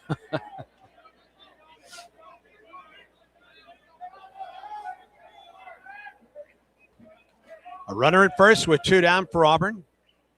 Bottom of the 7th, Tigers trying to add to a 6-2 lead against Nebraska. Stretch and pitch. That dropped low and was called a strike. Yeah. 1-1. A note about the Samford game Tuesday night. It's not on the full radio network, nor will it be on YouTube because it's too close to men's hoops. 1-1. Outside, 2-1 to McCrane. So we'll have that for you Tuesday night on on the radio in Auburn on ESPN 106.7. It will be available on the Auburn Athletics app everywhere. Runner at first with 2 down. 2 balls and a strike to Mason McCrane. Stewart comes set. And a throw to first. And Guevara is back standing up without a tag from Case Sanderson.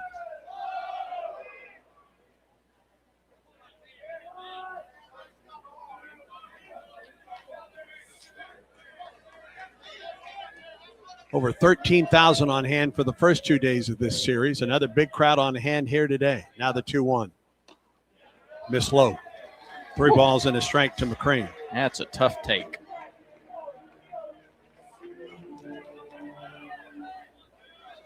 $6,000 here Friday. Over 6,800 here yesterday. Was it 68 or 66? 6,600 yesterday. Almost 6,700 yesterday. Yep. 3 balls and a strike to McCrane.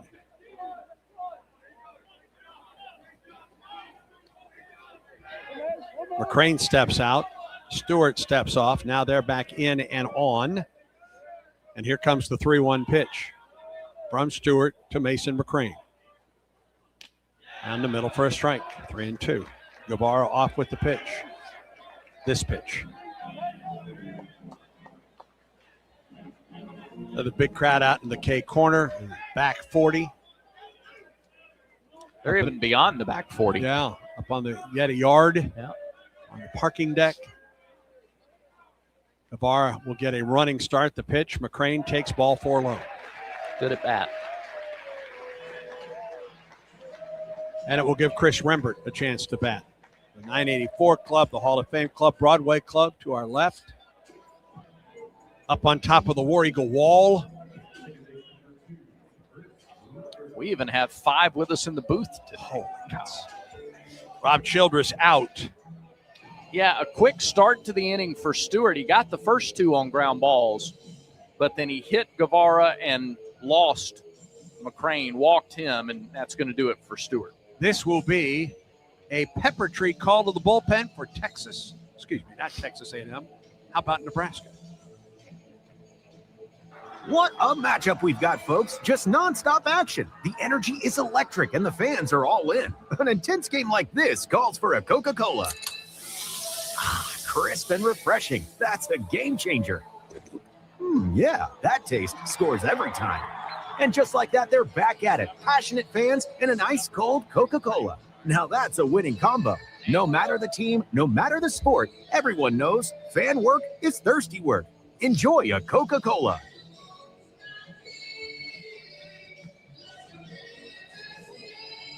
The new pitcher is Auden Pankonen. Number 31, Pankonen, Pankonin. Auden Pankonen is a freshman, 6'4", 205. And he is out of River Falls High School in Hudson, Wisconsin. Pankonen has appeared in 1 game. He gave up 2 hits in 1 inning with a walk and a strikeout. And that's his only action so far in college. Stewart goes 2/3 of an inning, 1 walk, 1 hit batter. No hits, no runs yet, but the 2 on base are his responsibility. Auburn Baseball is brought to you in part by East Alabama Health. With their spacious cancer center, patients can make cancer a distant memory instead of a distant drive. That's why East Alabama Health is Auburn's home field advantage. First and second for Auburn with 2 down. Stewart got a pair of groundouts from Freilich and Terrell. He hit Guevara on a 1-0 pitch. And then Mason McCrane worked a walk. So runners at first and second with 2 down for Auburn. And Chris Rembert is the first one to face Auden Pankonen. Pankonen, rated by Perfect Game, is the 8th best overall player in Wisconsin coming out of River Falls High School. Okay.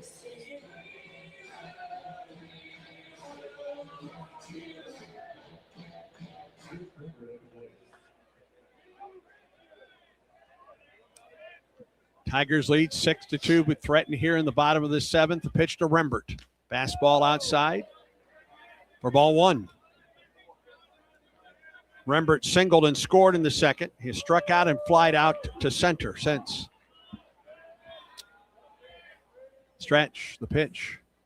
Outside ball 2. It's a lively fastball. Sure is. We've yet to see the velocity on the scoreboard. It looks lively from here. 2 balls and no strikes to Chris Rembert. Average up to 267 as he awaits the 2-0 pitch. Here it is. Ground ball past third but foul. 2 balls and a strike.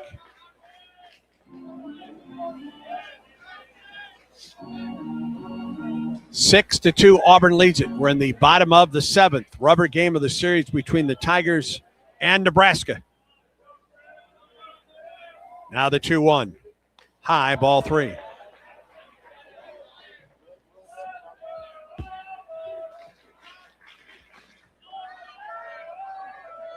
Guevara at second and Mason McCrane at first. Here is the 3-1 pitch to Rembert. Ball 4, Walker. How about that? And on the 4 pitches that he missed the strike zone, it really wasn't that close. No. And now the bases are loaded. And here comes Logan Gregorio. Auburn took the top off yesterday when they got into kind of the back end of the bullpen for Nebraska.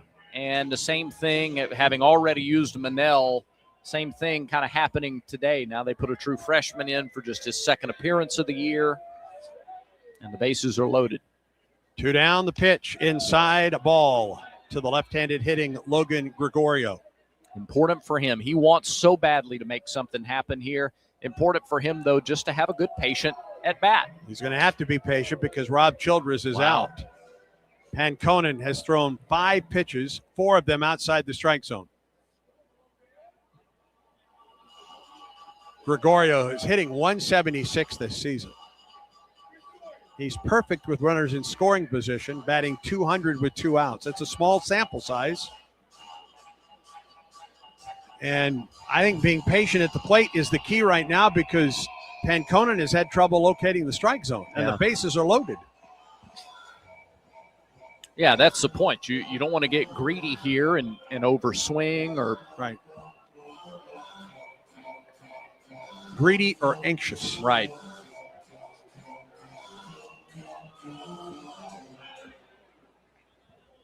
Chances are he gets something to hit here, but it's also not a bad idea to see a strike first. A ball and no strikes to Gregorio.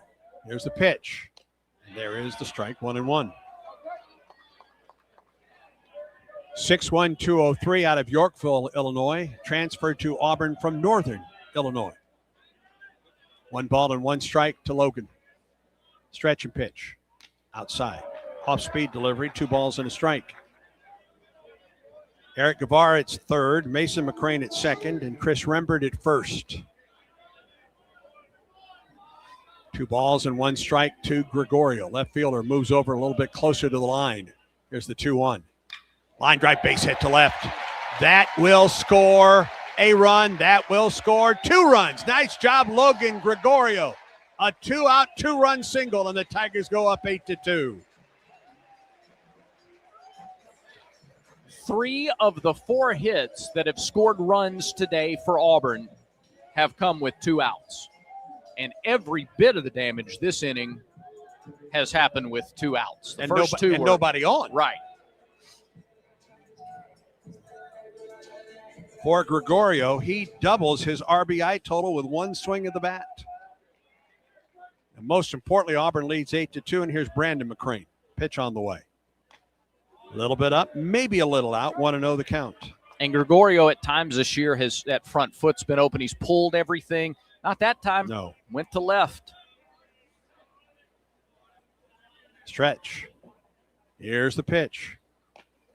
Low, 2-0. Close. Both pitches close. Yeah, Worthley brought that one up, but not enough. For the home plate umpire, Michael Snover. Guevara at second and Gregorio at first. The pitch. Ball 3 outside. Well, he's been all around the plate to McCrane, but his gone to 3-0 with Lucas Steele waiting on deck. Two more runs home for Auburn in the 7th. The Tigers lead 8-2. Stretch and the pitch. Down the middle, took it. 3 balls and a strike. Well, advantageous count, just as Gregorio got a positive count. Stretch and 3-1. Strike 2. Now the runners are off with the pitch on a 3-2 pitch coming up to Brandon McCrane.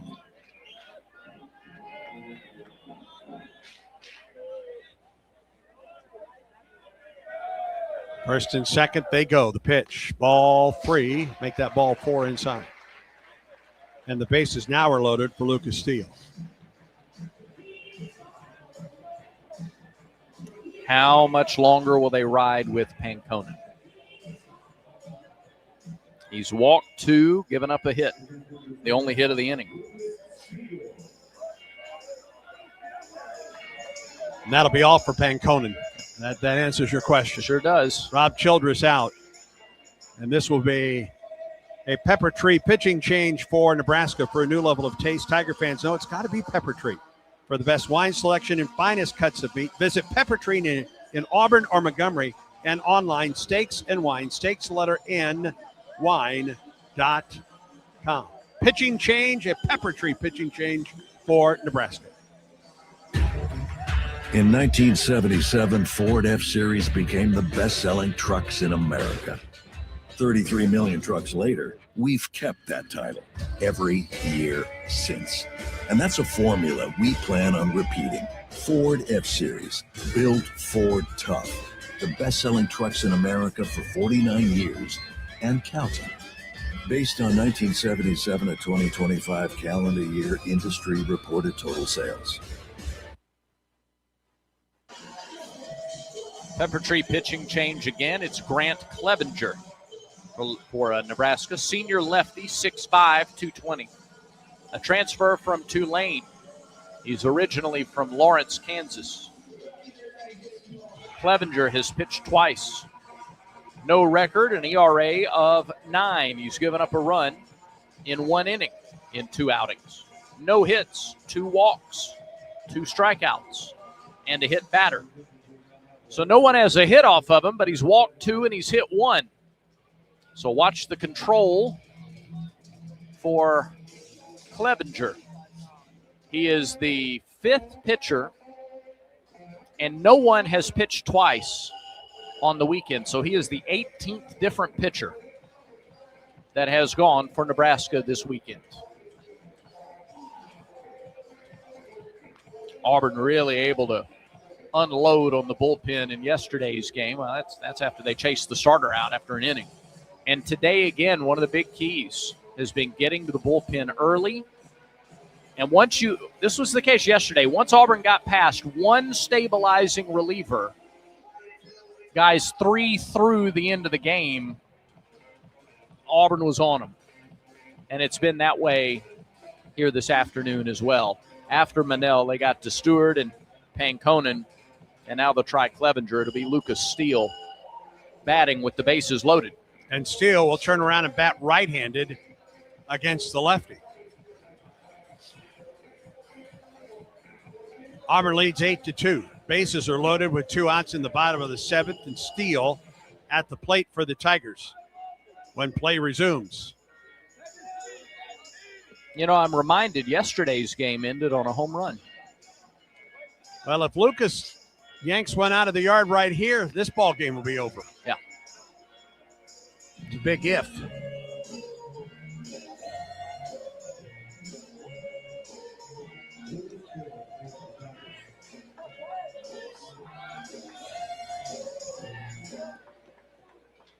Lucas 1 for 2 on the day with an RBI single. He's also walked and scored today. Bases are loaded with 2 outs. Clevenger stretches and the pitch. High with a fastball. Yeah, you're not looking to hit a grand slam here. You're just looking for another good, steady at-bat, and still gives you that kind of presence at the plate. 2 runs home in the inning. The bases are loaded with 2 down. Now the 1-0 to Steele. Swing and a miss. 91 on the fastball, 1-1 the count. First two men retired. Then a walk and a hit batter and base hit. Another walk. Bases are loaded with 2 outs. Stretch by Clevenger. And the 1-1. Missed outside. Clevenger is the third pitcher of the inning for Nebraska. 2 balls and a strike to Steele. Here comes the pitch. Popped it up, foul back here.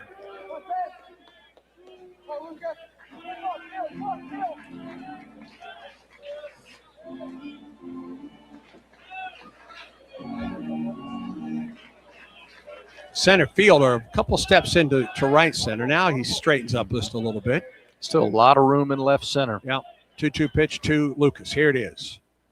Out in front of the changeup, and he gets him, and the inning comes to a close. But Auburn gets 2 runs on a hit, no errors, and 3 men left. We're through 7 at Plainsman Park. In the rubber game of the series between the Tigers and the Cornhuskers, Auburn leads at 8-2. And this is the Auburn Sports Network. Looking for a street legal golf car? Diamond Golf Cars has the largest selection in the state, and the Auburn store is right off Oaklacker Road, closer than you think. With locations in Auburn, Birmingham, and Huntsville, they've been raising the bar since 2012 in golf car sales and service. Need a tune-up? Diamond Golf Cars is full service for all your golf car needs, and they offer pickup and delivery. Carrying brands such as EasyGo, Club Car, Yamaha, and much more. Visit DiamondGolfCars.com today and drive different. Drive Diamond. The Goose Performing Arts Center at Auburn University is Alabama's premier destination for the arts, bringing you the very best of Broadway, dance, music, and more. Learn more about upcoming performances and see the calendar of events online at gougecenter.auburn.edu. That's GOGUE center.auburn.edu. Or call the box office 334-844-TIXS.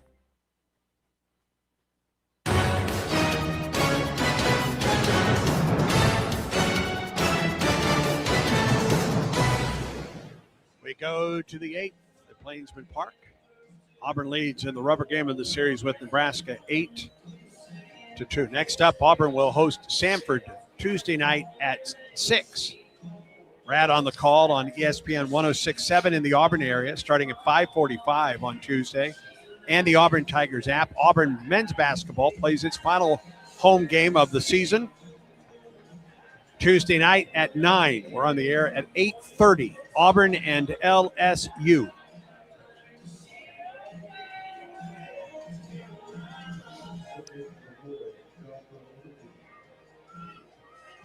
LJ Cormier back to work for the Tigers. He will get Overbeek, Carey, and Butin back.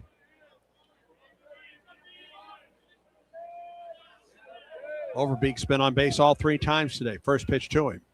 Bounces up there for ball 1. Walked in the second, walked and scored in the 4th, and a single to lead off the 6th.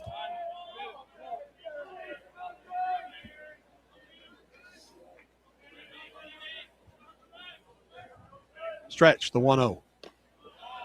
A little bit low, 2-0. Another sharp inning from Cormier here, and then you got to decide, do you bring him back out for the 9th or maybe go to Wayland to close it out?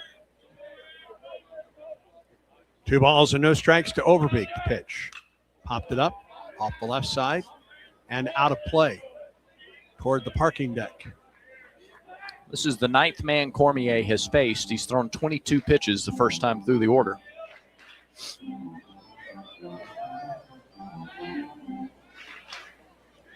Auburn infield plays Overbeek to pull it. 2-1. He goes the opposite way. Here comes Bub. That'll fall in front of him for a base hit.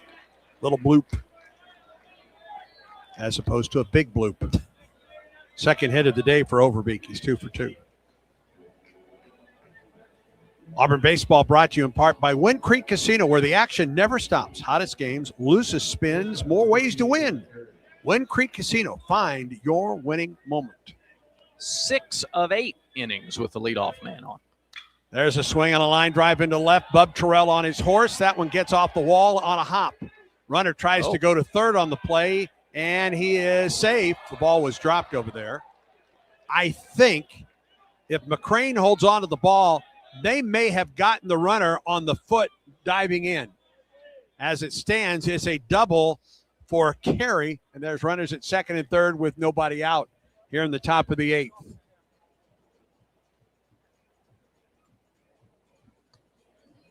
On a hop off the front of the Auburn bullpen, Terrell fielded and threw to third. And it was going to be close. Yeah, it was going to be close, and that will result in a Wind Creek Casino call to the bullpen for Auburn. In 1977, Ford F-Series became the best-selling trucks in America. 33 million trucks later, we've kept that title every year since. And that's a formula we plan on repeating. Ford F-Series, built Ford tough. The best-selling trucks in America for 49 years and counting. Based on 1977 to 2025 calendar year industry reported total sales. The new pitcher for Auburn is Drew Whalen, the Western Kentucky transfer, junior right-hander out of Nashville, 6'1", 206. He's 1-0 with a 1.23 earned run average, 7 1/3 innings across 3 relief appearances. He's given up 5 hits, 2 runs, only 1 of them earned, 4 walks, and 7 strikeouts. Teams are batting .192 against Drew Whalen. L.J. Cormier faced 10 batters. He went 2 innings, gave up 3 hits, and hit a batter. No walks, 1 strikeout. No runs to this point, but runners are at second and third with nobody out as he exits the ballgame. Cormier threw 24 pitches, 17 of those for strikes. And now Drew Whalen is on. We saw him Wednesday night against West Georgia. He went 2 1/3 innings, gave up a run on 4 hits, a walk, and 3 strikeouts. He threw 43 pitches here Wednesday night.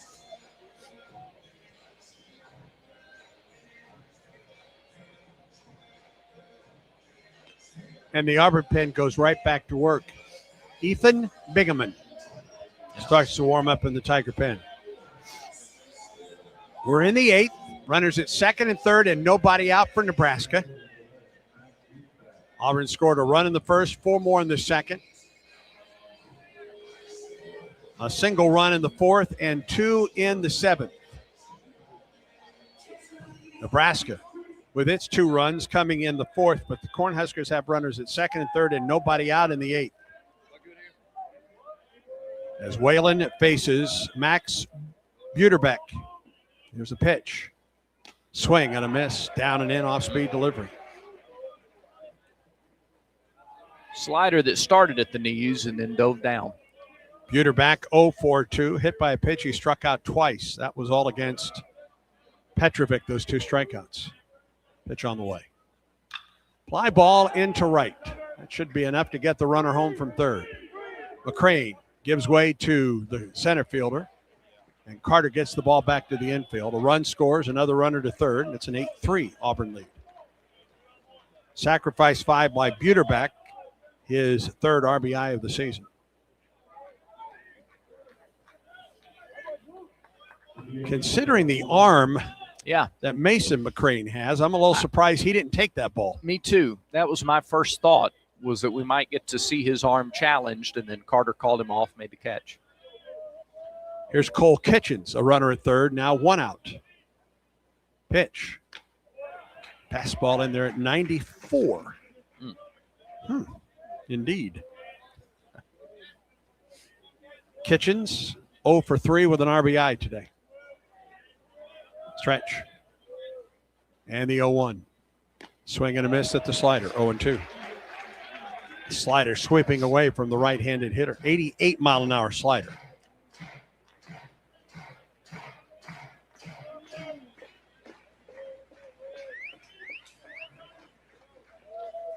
Runner gets his lead at third, 1 out.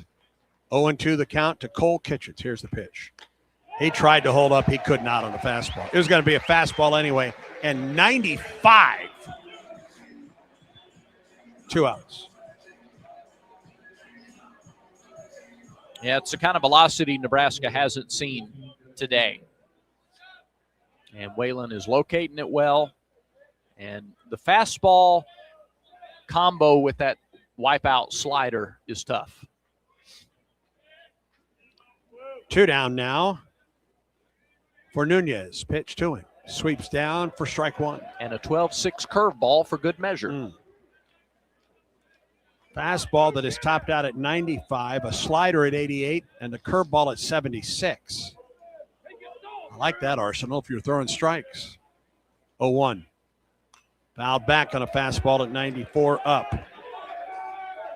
An 18-mile-an-hour difference between the first 2 pitches of the at-bat. Whalen's not messing around, is he? Nope. 8-3 Auburn, a runner at third, 2 outs, top of the 8th for Nebraska. No balls and 2 strikes to Devin Nunez. Whalen comes set. Here's the 0-2. Fastball up and out at 95. Yeah, Nunez has struck out on fastballs twice today. Elevated fastballs. That was just too far up and out. Couple strikeouts and a sacrifice fly on the day for Nunez. From Navasota, Texas. He awaits the 1-2 from Whalen. Here it is. Auburn thought it had strike 3. Tigers were already going off the field and didn't get the call. I mean, everybody had taken steps to the dugout. Steele came out of his crouch. He was about to fire the ball around or throw it back to the empty mound. Well, boy, here's 2-2.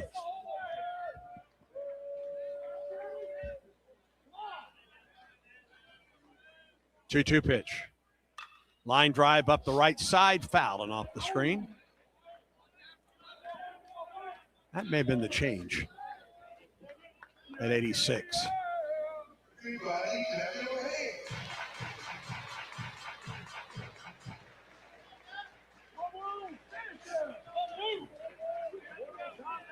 Carey down at third. He's there with 2 outs. Whalen trying to close things out here in the 8th. Here's the pitch. Missed inside. The count goes full. One of the biggest challenges for a pitcher when you think you've made your pitch and you've struck out the batter with the exact pitch you wanted to throw and you don't get the call, to respond to that is tough. A full count now to Nunez.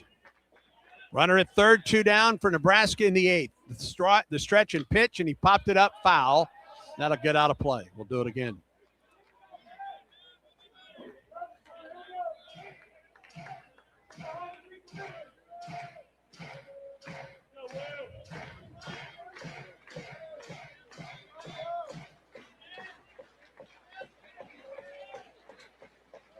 Nunez in from the left side. Whalen toes the rubber. Another 3-2 pitch coming home. Here it is. Fouled back on a high fastball at 94. I like that Whalen is challenging him with the fastballs. Nunez is just hanging in.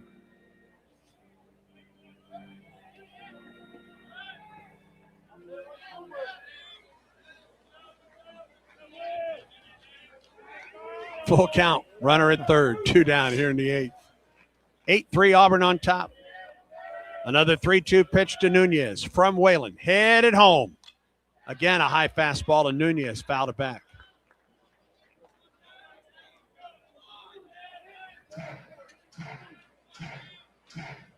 When does Whalen go back to the slider or the curve? Or does he? Nunez has shown the ability to fight off a high fastball, hasn't he? Yes, he has. About 3 times in a row. Drew Whalen comes set. 3-2 pitch to Nunez. Here it is. Curveball, and he missed outside. It's a good at bat for Whalen, or for Nunez. Auburn thought they had him struck out, by the way, and didn't get the call, and he works a walk, so runners at the corners with 2 outs. And here's Jeter Worthley for his first at bat of the day. That's the 3rd walk for Auburn pitching today to go with 2 hit batters.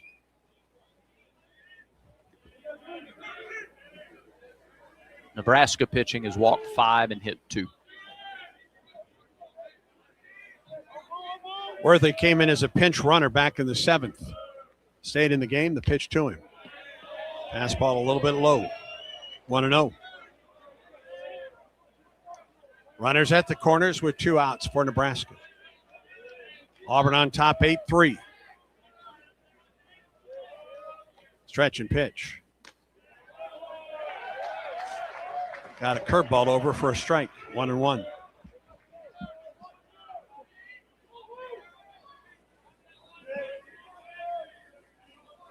Whalen comes set. Runners at the corners get their lead. The pitch. High, ball 2. Bingaman warming up in the Auburn pen. Auburn would love, they go to him. Wait till the 9th. Yeah. Whalen tries to work out of trouble here in the 8th. Here's the 2-1. Swing and a miss and a fastball at 93.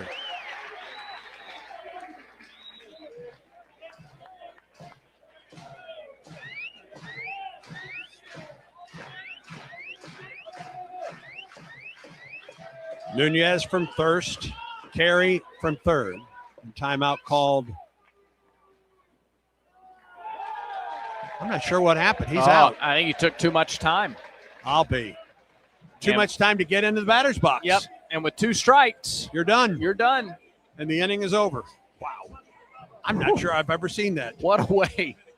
Freilich was called out in one of the games earlier this year for the same thing. With 2 strikes, they called him for I think it may have been against Kansas State. It was one of the games in Arlington, and he was called out for it. 1 run, 2 hits, no errors, 2 men left. Bottom half of the 8th we go. Auburn 8, Nebraska 3. And Auburn baseball continues in a moment. What a matchup we've got, folks. Just nonstop action. The energy is electric, and the fans are all in. An intense game like this calls for a Coca-Cola. Crisp and refreshing. That's a game changer. Yeah, that taste scores every time. And just like that, they're back at it. Passionate fans and an ice-cold Coca-Cola. Now that's a winning combo. No matter the team, no matter the sport, everyone knows fan work is thirsty work. Enjoy a Coca-Cola.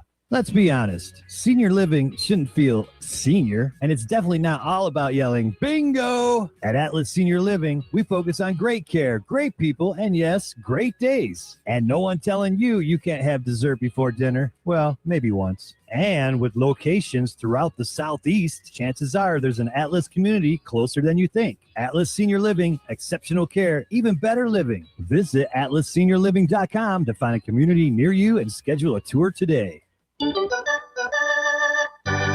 Back to the ballpark for more Auburn baseball. Another Pepper Tree pitching change for Nebraska. The 6th pitcher of the day for the Cornhuskers is number 33, Jace Ziola. He's a freshman, a right-hander, 6'2", 200, out of Elkhorn, Nebraska. Gosh, a quarter of their team is from Elkhorn. Ziola has pitched twice, total of 1 inning. He's given up a hit, no runs. He's walked 2 and struck out 1.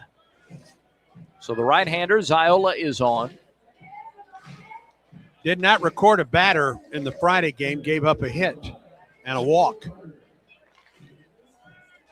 3rd of an inning for Clevenger, a strikeout. All right, here's Bristol Carter to lead off for Auburn in the 8th. Tigers try to add to an 8-3 lead. The pitch from Ziola. It misses low for ball 1. Radar gun's working now, 94 on that fastball that was low. 1-0 delivery. Inside ball 2, 94 again. If you're a right-handed hitter, don't dive in on this guy. Yeah. Stretch in the 2-0. There's a strike.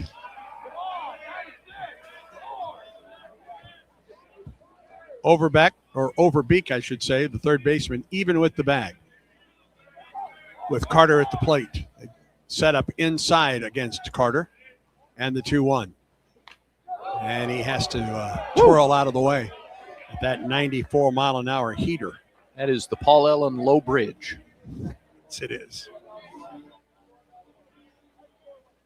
He buzzed the tower. 3-1. Here's the pitch. He almost hit him there. It's ball 4. They were determined to work the inside quarter against Bristol. Yep. And now we see the Bristol Carter dance party on the bases. Oh, my. You don't think he wants to steal second and third on consecutive pitches right now? Sure he does. I'm throwing over there at least once. It's the show within the game when he's on the bases. Here's Freilich. 1 for 4. That one, a 3-run, 2-out homer in the second. Ziola stretches and pitches. Fastball up. Love staying on the approach here. Patient. See a strike first. Ziola comes set. Carter with his lead at first. Not a big lead. The pitch. Freilich shows bunt, gets hit on the backside. Second batter Ziola has hit this year in 1+ innings of work. Bristol Carter's disappointed that he's got to walk to second.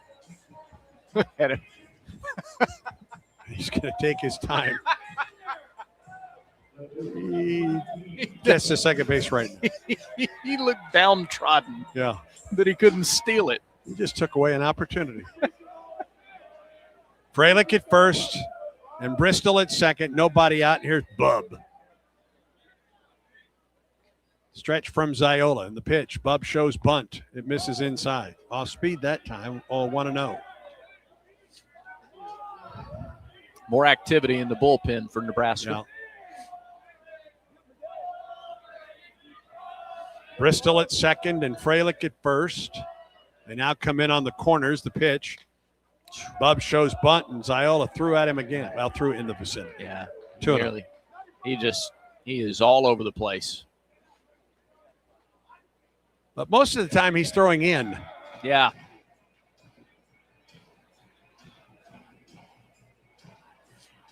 Eight 3 Auburn. Rubber game of this series on what has been a spectacular weekend for baseball. Yeah, I was looking at the weather forecast for Columbia. Yeah. I know we're still 2 weeks out. Not going to be like this. Really? Yeah. I'm shocked. 2-0 to Bub. Shows bunt. Bounced up there. Ball 3.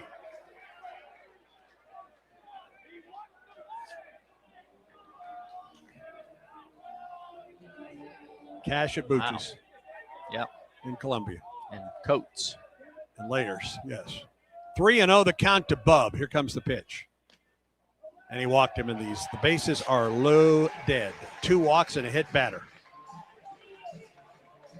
And here comes Guevara.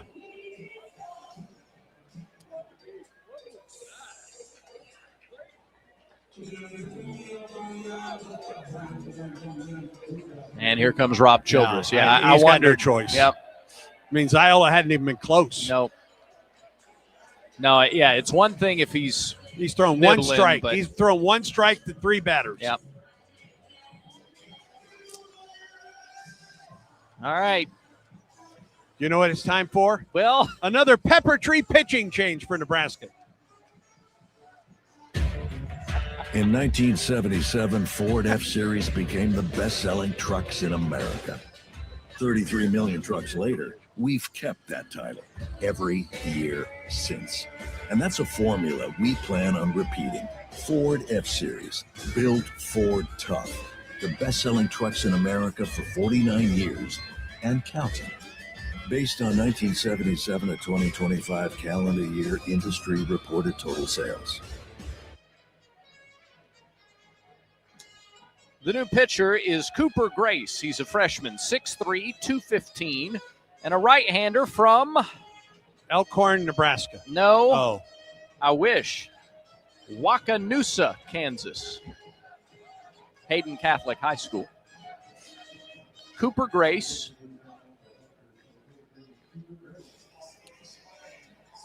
is making his college debut.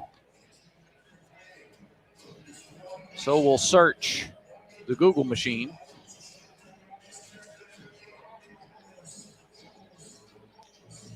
To try to tell you something about this new Nebraska pitcher, the 19th different pitcher this weekend for the Huskers.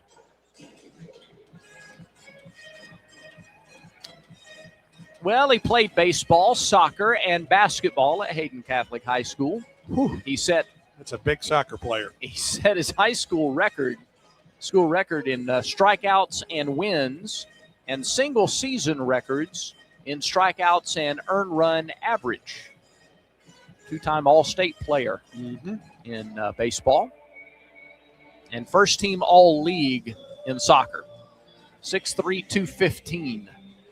I don't want to be out there on the pitch with him. I wouldn't be surprised if he didn't play the back line or goalkeeper. Yeah. At 6'2", but I have no clue. Wakarusa, Kansas.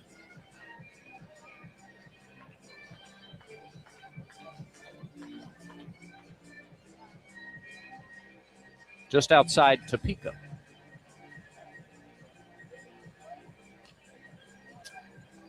As of the 2020 census, the population of Wakarusa was 242. I'll bet he was one of the biggest guys there. Yeah, I would think so. All right. The bases are loaded for Auburn. Guevara to the plate. Nobody out for Auburn in the 8th. Tigers up 8-3. Eric, an RBI single in the first, lined out in the second, hit by a pitch in the 5th, and hit by a pitch in the 7th. First pitch misses high for ball 1. What a spot for your first college outing. Number 5 team in the country on the road. Bases loaded, nobody out. Rubber game of the series. 1-0. Ball 2 high.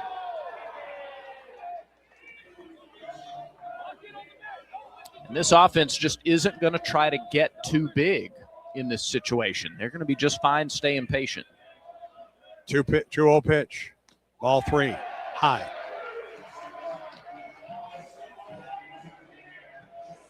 I mean, you mentioned it. This Auburn's gotten to the end of the bullpen here, but this is a 5-run game. It's the rubber game of the series. This is not, garbage time. 3-0. Walked him on 4 pitches. Carter home. Auburn 9. Nebraska 3. Fralick goes to 3rd. Bob to 2nd. Guevara with an RBI, his 2nd of the day. That gives him 9 this season. And Mason McCrane, who ended yesterday's run rule game with a home run, could do the same thing right here.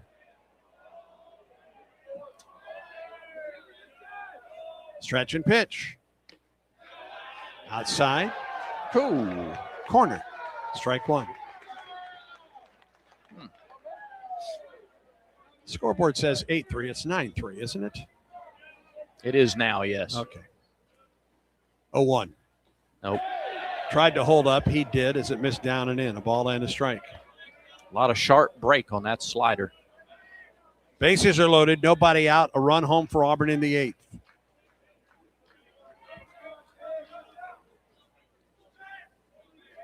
Stretch by Grace in the pitch. It misses low. 2 balls and a strike.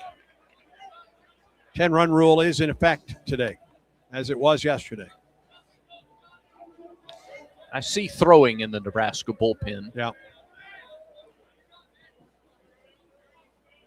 2 balls and a strike to Mason McCrane. Here comes the pitch. It missed outside, ball 3. 3 walks and a hit batter in this inning. A run is home for Auburn. Nobody out. Bases are loaded. 3 balls and a strike to count to Mason McCrane. 3-1 pitch. He walked it, missed inside.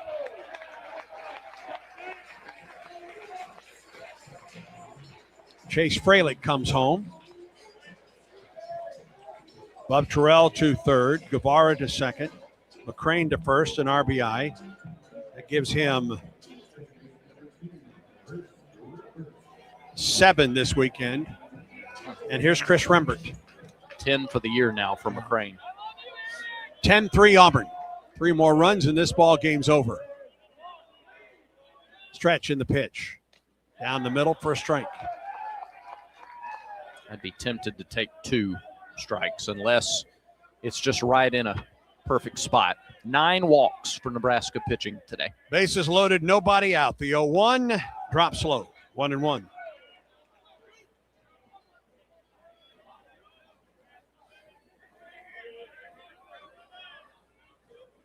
Grace comes set. Now the 1-1. Just missed the outside corner with a fastball. 2 balls and a strike. 4 walks and a hit batter in the inning. Still nobody out. Bases loaded, 2 runs home. 2-1 to Rembert. Ball 3 outside.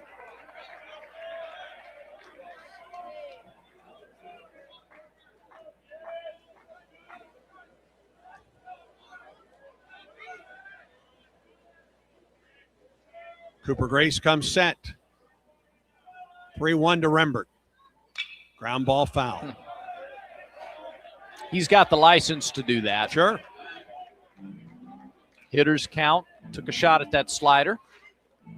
Full count now to Rembert. Gregorio waits on deck. Stretch by Grace in the pitch. He walked it, and another run is home for Auburn. As we pause 10 seconds for station identification on the Auburn Sports Network.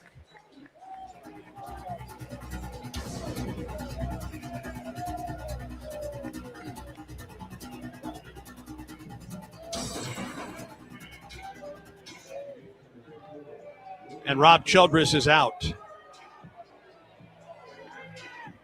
Logan Gregorio is the 7th man to bat in the inning. Auburn hasn't put a ball in play, hasn't had to. 5 walks and a hit batter, and Grace's day is done. The bases are loaded, nobody out. And Auburn now leads 11-3, and another pitching change, a pepper tree pitching change for Nebraska. What a matchup we've got, folks. Just nonstop action. The energy is electric, and the fans are all in. An intense game like this calls for a Coca-Cola. Crisp and refreshing. That's a game changer. Yeah, that taste scores every time. And just like that, they're back at it. Passionate fans and an ice-cold Coca-Cola. Now that's a winning combo. No matter the team, no matter the sport, everyone knows fan work is thirsty work. Enjoy a Coca-Cola. The new pitcher is number 24. That's Caleb Clark. 6'2", 210-pound senior left-hander from Ontario. Clark 1-1 in 4 outings, 2 1/3 innings.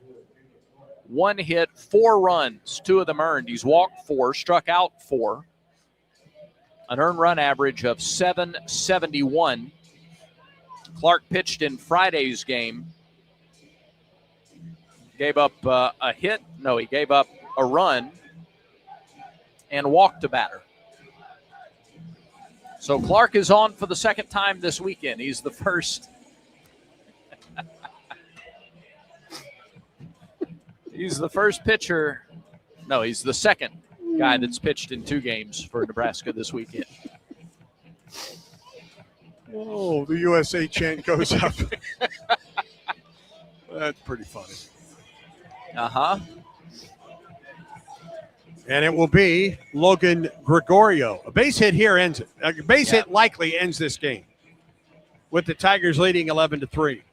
Nobody out. We're in the bottom of the 8th. Auburn against Samford on Tuesday. This Nebraska ball club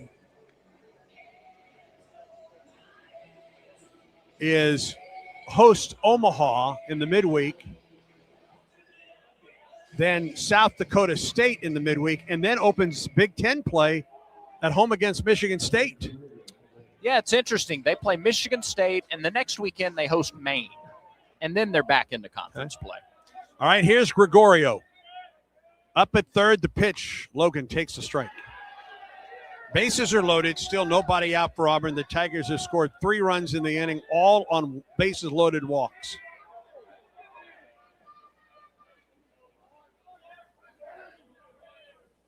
Stretch in the pitch. Gregorio out in front of the off-speed delivery. It missed it on the outside corner. No balls and 2 strikes to Logan. He singled home a couple runs back in the 7th. A base hit here could end it. Guevara at third, Mason McCrane at second, Rembert at first. Here's the stretch in the pitch. It misses low. 1 ball and 2 strikes to count to Gregorio. Some housekeeping. I was wrong when I told you. If the game does end early, we will get in all local breaks. How many of that is there? 2 before the end of game. 1-2. Ball too low. 2-2. So we would do the end of 7th inning break, then come back, do the end of 8th inning break, come back, and then the end of game break. We do the end of game. Sorry, the end of the 8th, and then the end of game. Yeah. 2-2. Just missed inside. Auburn may have gotten a pitch there. Its count is 3-2. So 2 of these, if it ends right here. Correct. Thank you. All right, Yeah. good. Let's just cut to the chase. There you go. I tried to confuse everyone. Good job. 3-2. Chopper, that'll get a run home. They get the runner at second to first. It's a double play. That erases the RBI for Gregorio. Guevara scores, and Auburn leads it now 12-3. Double play ball, 4-6-3. And there's 2 outs. And here's Brandon McCrane with his brother Mason down at third. Brandon with a single. He stole a base and scored in the 4th. Couple fly balls to the outfield, including a sacrifice fly back in the 2nd. First pitch to him is low, ball 1.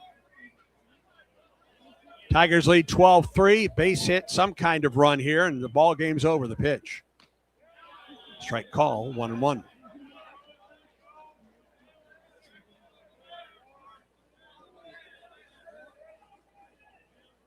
Shadows start to envelop the infield, including the pitcher's mound, the 1-1. Missed the outside corner, 2-1. 12 runs on 7 hits today for Auburn with an error. 3-7-1 today for Nebraska. Now the 2-1 to Brandon. Inside corner, strike 2.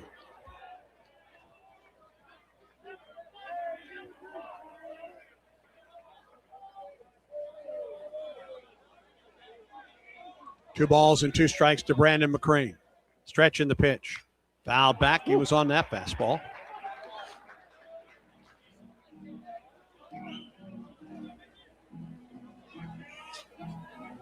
Steele waits on deck. Auburn would just as soon end this one with Brandon McCrane at the plate. 12-3 Tigers. 4 runs home for Auburn in the bottom of the 8th. Stretch. 2-2 pitch. Outside, ball 3. 7 pitchers Friday, 6 more yesterday. 8 here today for Nebraska. Here comes a 3-2 pitch to Brandon McCrane. On the way. Foul back. Fastball at 91. Went up the ladder to get that one.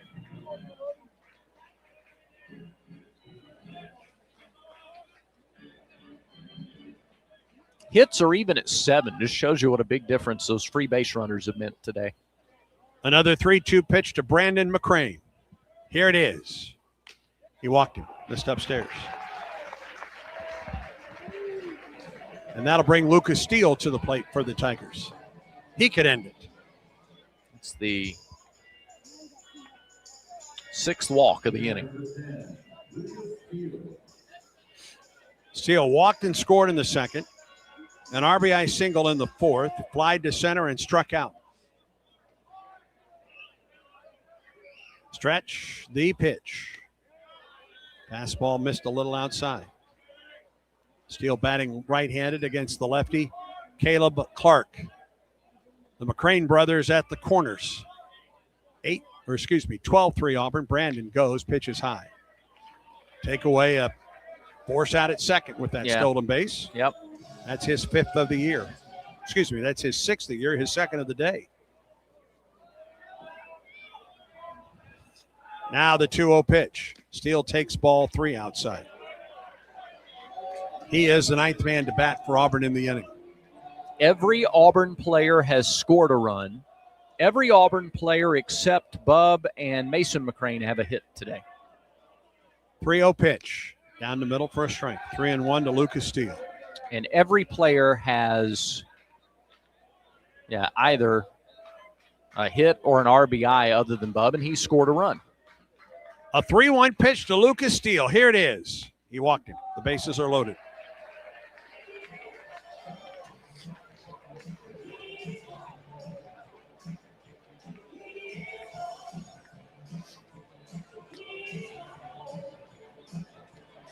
And that brings Bristol Carter to the plate.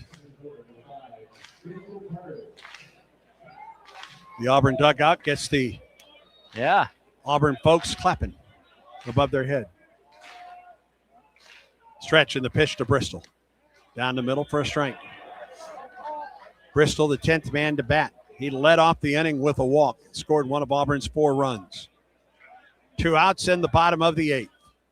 Clark stretches and pitches.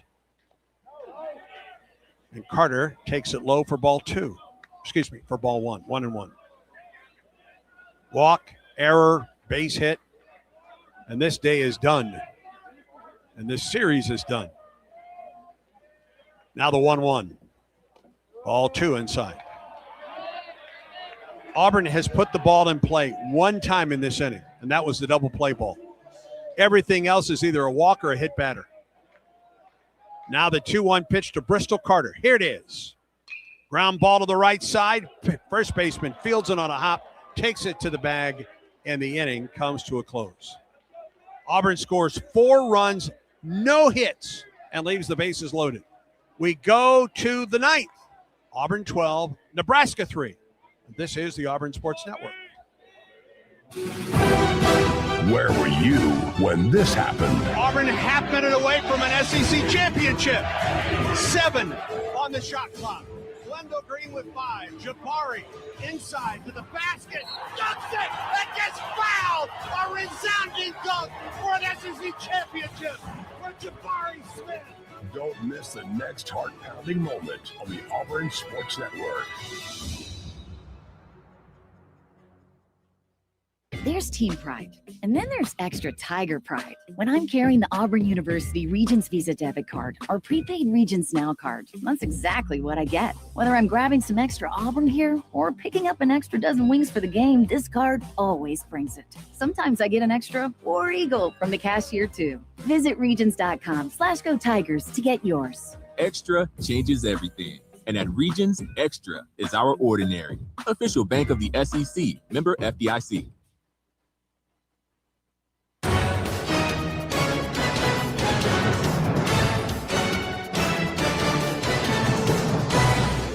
As we go to the 9th, the Tigers on top 12-3. They need 3 outs to earn the win today in the series win. They have made the War Eagle Plus call to the bullpen to Ethan Bingaman, our first chance to see Bingaman on the mound this year. 5'11", 201-pound freshman from the Redlands, California. And he was recruited as much as a pitcher as he was an offensive player. He was rated the number 4 right-handed pitcher in the class coming out of high school. Was on the gold-winning team, the U18 national team in the 2024 World Cup America qualifier. Had 4 strikeouts in 2 innings in that event. Rated by Perfect Game as the number 6 incoming freshman in the SEC. We know what he's done offensively. He's the reigning freshman of the week in the conference for what he did a week ago today at the plate against Louisville. And now we get to see Ethan Bingaman on the mound for the first time. He's trying to get the last 3 outs of this ball game. So Whalen, 1 inning, 1 walk, 2 strikeouts, no runs or hits, 20 pitches, 14 strikes for Whalen. And now it belongs to Ethan Bingaman to try to finish it up. Top of the order coming up for Nebraska. Moyer, Buck, and Sanderson to face Bingaman. The freshman Winds and fires, and it's a fastball that misses low. Moyer led off the game with a single, thrown out trying to steal. He has grounded out, lined out, and flied out since. Stretch in the 1-0. Fastball high.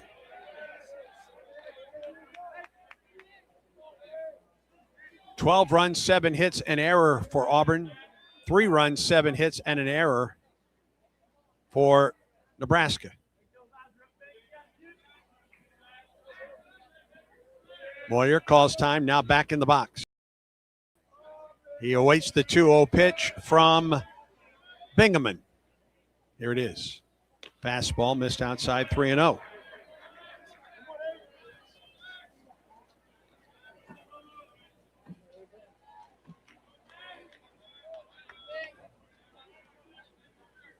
Ethan the wind and 3-0. Down the middle for a strike.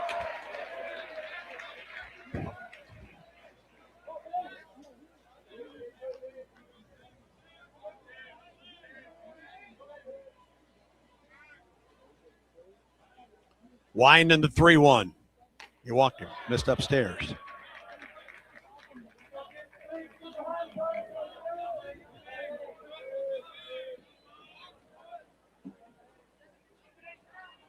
The last time Auburn won a series after losing the opening game of the series at Missouri in May of 2024. Auburn trying to do that right here after losing the opener Friday night.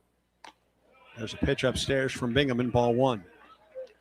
Auburn lost 9-8 on opening night in 10 innings, came back yesterday, won by the run rule, and lead 12-3 here in the top of the 9th today. 1-0 pitch. Inside. 2 balls and no strikes, and Ethan in his college pitching debut having a little trouble finding the strike zone, and most of the infield comes to the mound to give him some confidence.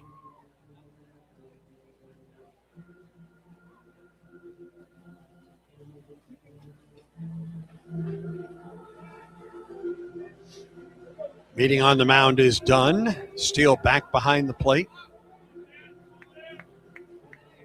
A leadoff walk for Mac Moyer. He's at first.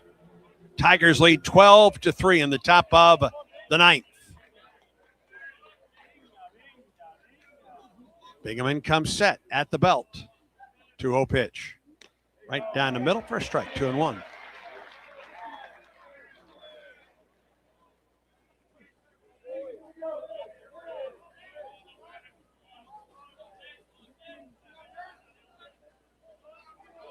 Here's the stretch and the 2-1. Fouled back here. 2 balls and 2 strikes.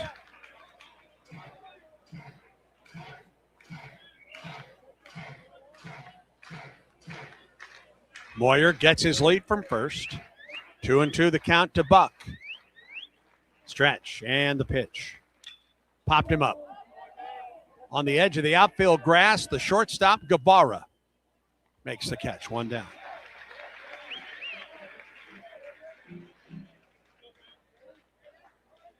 And here's Case Sanderson.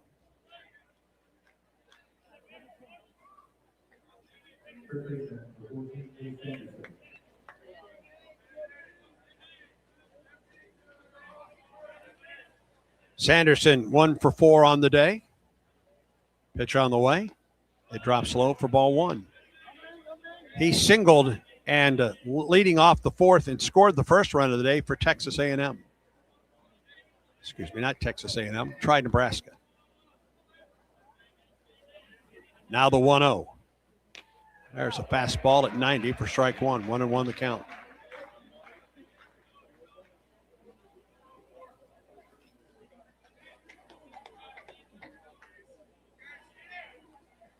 Stretch. The 1-1 pitch. A little bit low. 2 balls and a strike to Sanderson.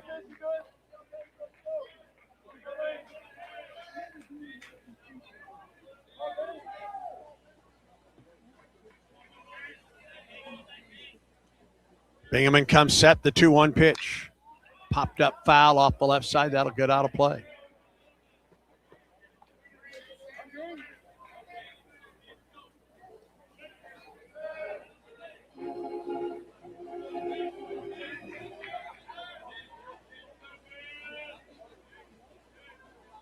2 balls and a strike the count.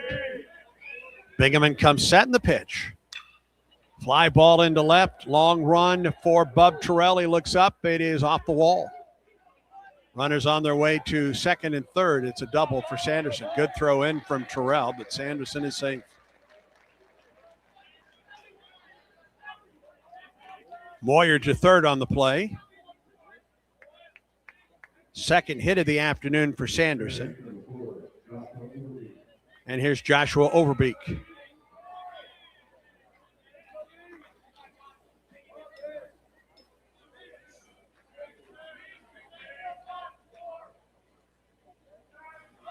Overbeek has been on base every time today. He's walked twice, has singled twice, and has scored 2 of the 3 runs. He's at the plate with 1 out. Pitch to him. First pitch, off speed, upstairs from Bingaman. Tigers lead it 12-3. Nebraska bats in the top of the 9th. Runners at second and third, and 1 out. Bingaman stretches and pitches.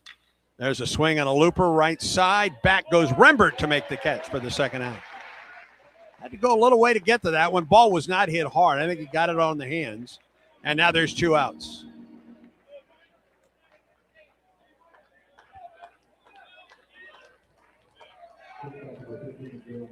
And here's Dylan Carey. 5 hits on the weekend for Carey. He's 2 for 3 today. He bats with second and third and 2 outs in the top of the 9th. Pitch on the way from Bingaman. Missed upstairs with a fastball at 89. First pitching opportunity for the college career of Ethan Bingaman. He comes set, the 1-0. Popped him up. On the edge of the outfield grass, Guevara calls everybody off, and that's a winner for Auburn and a series win for the Tigers.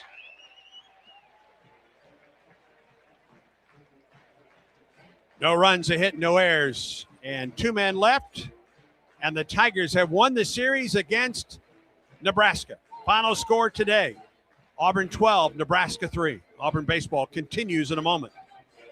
We'll admit, we've already thrown in the towel on the New Year's resolution.